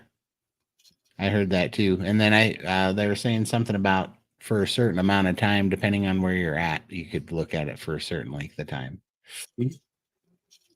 So that's going to be awesome. Well, that'll be real fun. When is your first? I think Michael posted. When is your interview with Carrie? On Wednesday. Wednesday. I got Wednesday at 8:00 Eastern. I got you. Yep. That'll be fun. And then I'm having a meeting here in Indianapolis. One of the fans of my channel, she asked me about doing it, and she offered to help organize. So I'm like, well, let's do it. So April 27th at a restaurant here on the north side of Indy, we're going to have a meetup. And we've already got, about 10 people signed up. And we've got a few businesses that are sending us some swag for door prizes and giveaways. So that should be fun. That's awesome. Looking forward to it. Yeah. That'd be way fun. That's on my channel too. If anybody's in the area and wants to go, just go to my channel and send me an email. Yeah. Oh, and shout out to Brett's channel, Who's Your Carnivore, Adam at Carnivore Today, and Mike Shaw at Mike Shaw TV. And who else did we have in here? Robin. Yep. Carnivore's grandma. Yeah. Robin And- said she's going to try to make it, but she may have another commitment. So she's going to Gotcha. try to make it to my meetup if she can. But Robin just had an awesome interview with Chafee, I saw. Yeah, she did. Yeah, that was really good. Did I miss any YouTubers? DC. Oh, DC, yep, DC Learning to oh Live. yeah, I saw him comment. He a was little in bit. here. Let's see. So we got DC Learning to Live. I should remember that. And me and DC just did an interview with me that'll be coming out too. Guys, definitely go check out DC. He's got an awesome channel. We're thinking about going to Rumble to have a lesser civil discourse about deep state and what they're doing to our food. So, definitely. Yeah, it's crazy. We need to change something in this country, to at least go, have this kind of the same standards they're using in Europe, where they're Right. not allowing these like red 40 and these artificial coloring and the high fructose corn syrup. And I mean, that would be, I don't want to say America should be like Europe really in any fashion, but they got it right on the food. They do. And like, if you're going to have regulatory agencies, let's not have corrupt ones, please. Let's actually have them regulate for the good of the people. For the people instead of for their pockets. Exactly. These are supposed to be, these are supposed to be civil servants, right? And this is a subversion of our democracy and our rights and our what our government's supposed to be and what capitalism is supposed to be. It's being bought off and by evil people. And we need to start holding their balls to the fire, basically. We got to start making these sons of bitches pay for killing people for profit. We know what they're doing. We have to stop them, And I mean, well, this is a conversation for Rumble, but if they could make CO2 a carcinogen, right, then we can make sugar a class 3 substance.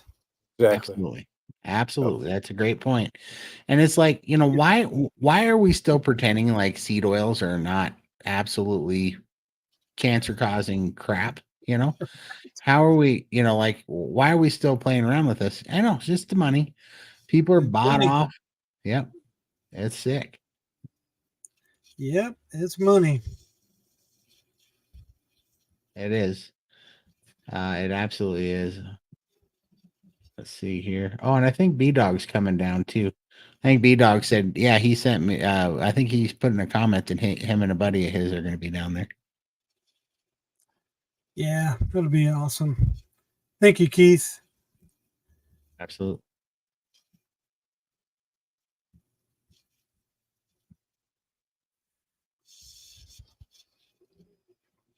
Let's see here.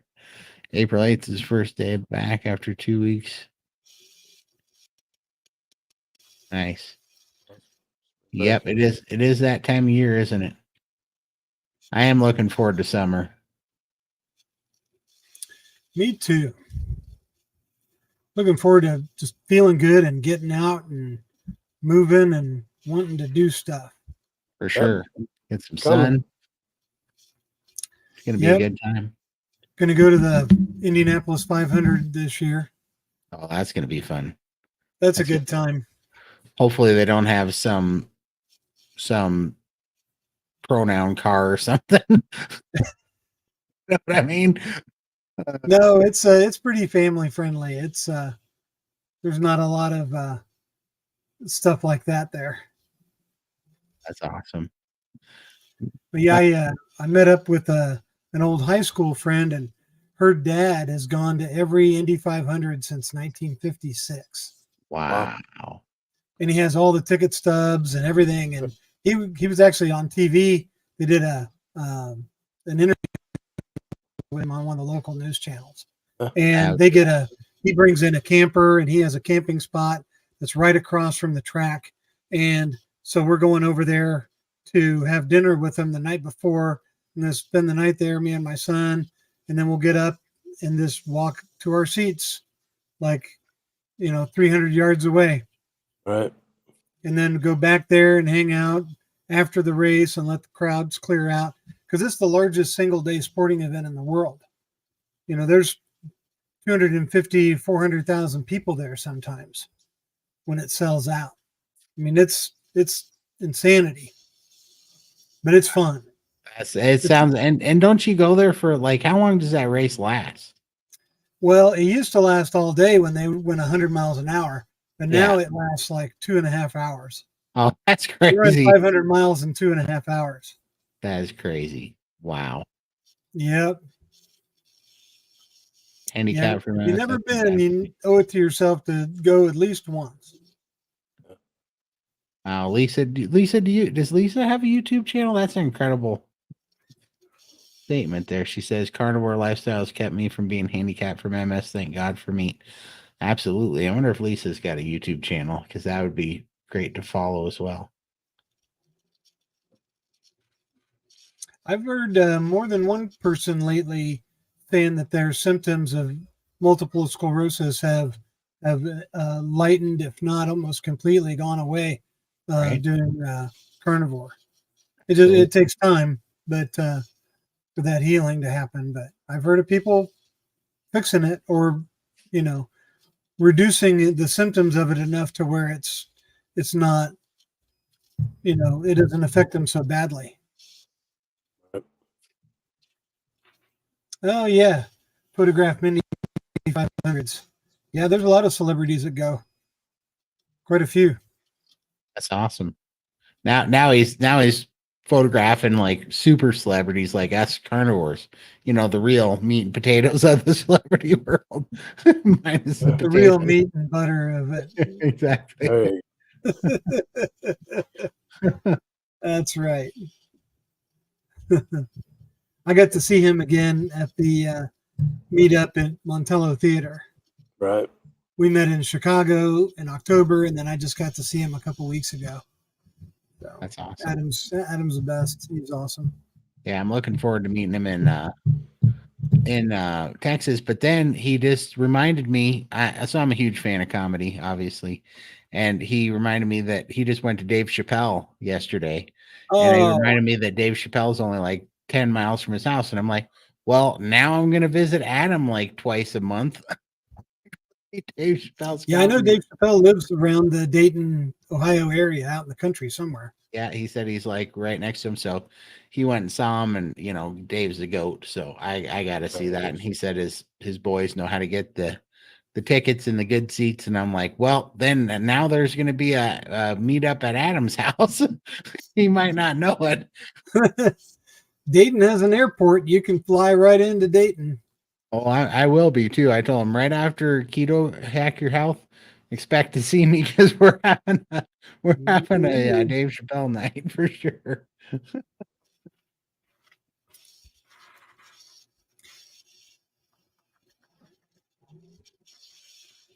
Let's see here. Go back. I'm gonna go to Lisa. I'm trying to buy meat from local ranchers now. I raise my own eggs, laying hens. Yep, exactly. Oh, that's awesome. I'd love to do that someday once we're done at this house, because we're in a neighborhood with an association, and there's no way I could ever have a chicken. They'd string me up. But yeah, once the kids of the house, I plan to buy a place with some acreage and hopefully have some chickens or something. That could be fun. That's how to do it. Huh? Yeah, I'm planning on building a fairly sizey chicken coop this summer too, because if I want to go back to the 36 eggs a day, and I think in order to do that, I need to have more like 50 chickens to at least. Yeah. So and I only bought 20 last year, so I thought 20 was gonna be a lot, and it was not. So I'm gonna get like another 30 to 40 more of them, and then we're gonna be in business. Be selling them. Yeah. Have you done any videos like raising your chickens and getting eggs? And no, so like right now, when I bought the 20, I bought them because my sister was already raising chickens, and so my sister takes care of them, and I pay my niece to go collect eggs every day for me.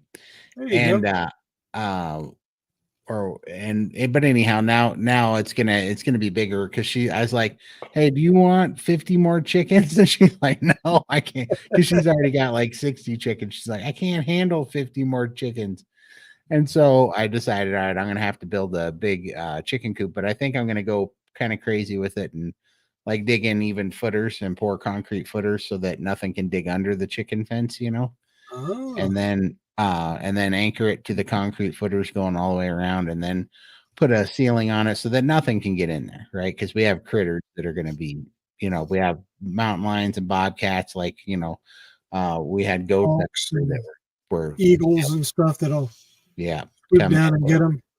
yeah, and so I want to build the big one, and so I want to kind of enclose it, keep them fed in there, and then I have a big coop in there as well, so to make it easy. So, but once I get that up, I'll do some videos on it for sure, because I'm addicted to fresh chicken eggs now. Once you go fresh chicken eggs, you can't go back to the store-bought ones. They're good. I get them when I can. There's farmers that put them out around here all the time. It's just getting them, showing up when the eggs are there, because people buy them up and they're gone every time I try. Right. Yeah. But at the meetup that we're doing here in Indy, the lady who's helping me organize, she raises chickens and ducks, and she's going to bring me some duck eggs. Yeah. So I'm looking forward to trying duck eggs. Do you guys have Murdochs where you're from? Doesn't sound familiar. It's a ranch and home supply store here, and in the spring, it's dangerous to let any of the women folk go in there because they have water troughs, those giant like horse water troughs, full of duck and chickens, little itty bitty babies, and they sell them for like $2 to $5, and so all the women always come home, and they've always got ducks in their purse and stuff, little. And you're everything gets taken over with it, but everybody laughs because it's dangerous, because they literally will go there just to pet the ducks because they are super cute. Yeah, little itty bitty ones. Tiny. Yeah. I don't know. I've never had a grizzly in my backyard, but I bet they like them. I would guess that grizzlies would eat chicken eggs for sure. It'd be fun to watch a grizzly bear try to chase down a chicken. Yeah, the homeowner association, because it's a bunch of pretentious, stuck-up people that want to tell other people how to live, and they more control. More nonsense. But no, I agree.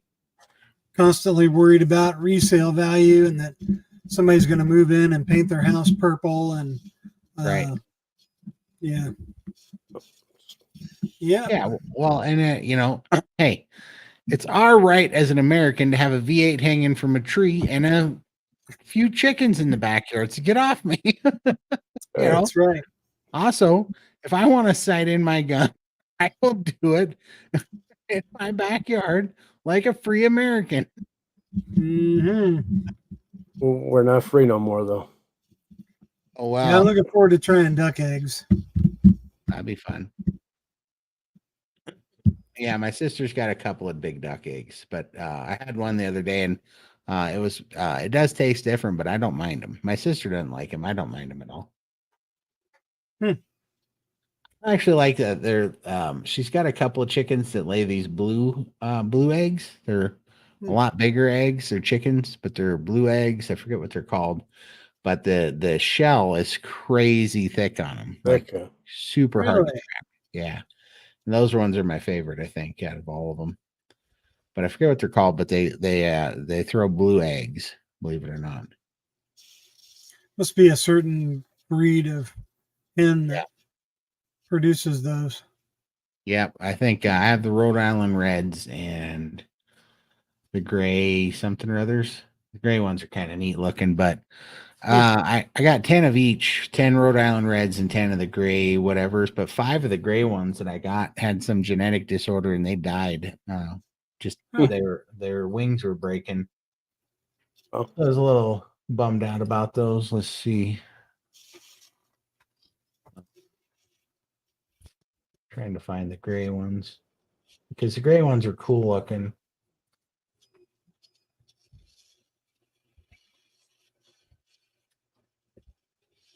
Okay, here's some of the gray ones. I like the gray. The color of them look good, but they They didn't. I'm just getting ready to share the screen, but they didn't fare very well, unfortunately.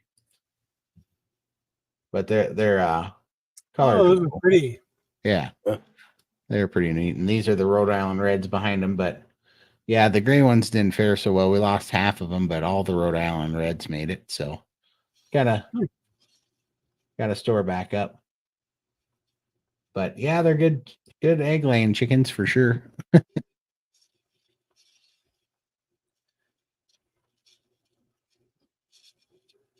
Probably vegan chickens. Probably. Chickens are carnivorous. They'll eat anything down on the ground, bugs and meat and seeds, and they'll eat all kinds of stuff. They'll eat fruit and vegetables you throw out, and they'll eat a whole bunch of stuff. Wow, Adam's got 2 big interviews coming up. I didn't know I was coming on your show, Adam. That's a little joke. The old days. I mean, vegan chickens. Looking forward to it, Adam. Yeah, that'll be fun. Well, we made it 3 hours again, so that's good. Yeah. The place was not the same without Lindy, but it wasn't. Yeah, we lost her superstar today, but our thoughts, prayers to her, and her little Bella's in a better place now, so that's good. And well, it's not good, but it's she's not hurting no more, so that's good. Right. No more suffering. Yeah. Her dog was 17. Yeah, that's a long time, you know. That's a nice long life for a dog. Yeah, that is for sure. You know, a dog's got to be treated pretty good to make it that long. You know, it's got to be really like living and being treated well. So that's really awesome. Let's see here. And Brett, I appreciate you coming on, and I'm definitely going to check out your first show on Wednesday interview. Yep, on Wednesday with Carrie. Yeah.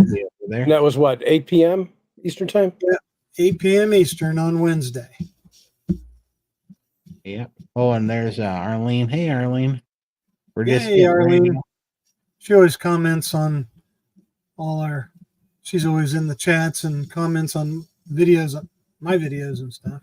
For sure, she is a carnivore trooper. I see her in all of the main lives. Yep. For sure. But right on. But we are going to call it a show. We appreciate you guys coming. Next week is our 6-month anniversary special. We've been doing the 700 plus live for 6 months, so that's exciting. We're going to have to come up with something fun to do on that one. Maybe maybe Michael will dye his eggs.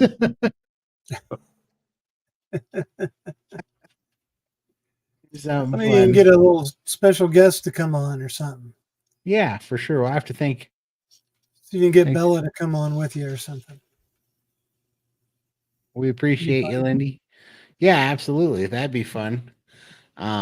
Definitely do that. Maybe I'll have to see if maybe Carrie can even hop on because he just had his 1-year carniversary as well about a week ago. Yep, I did too. Oh, that's awesome. Yep. Yeah. My carniversary was on St. Patrick's Day. Oh, wow. That's awesome. Yeah, you guys that's when I started it. Right on. Yeah, I appreciate it, Adam.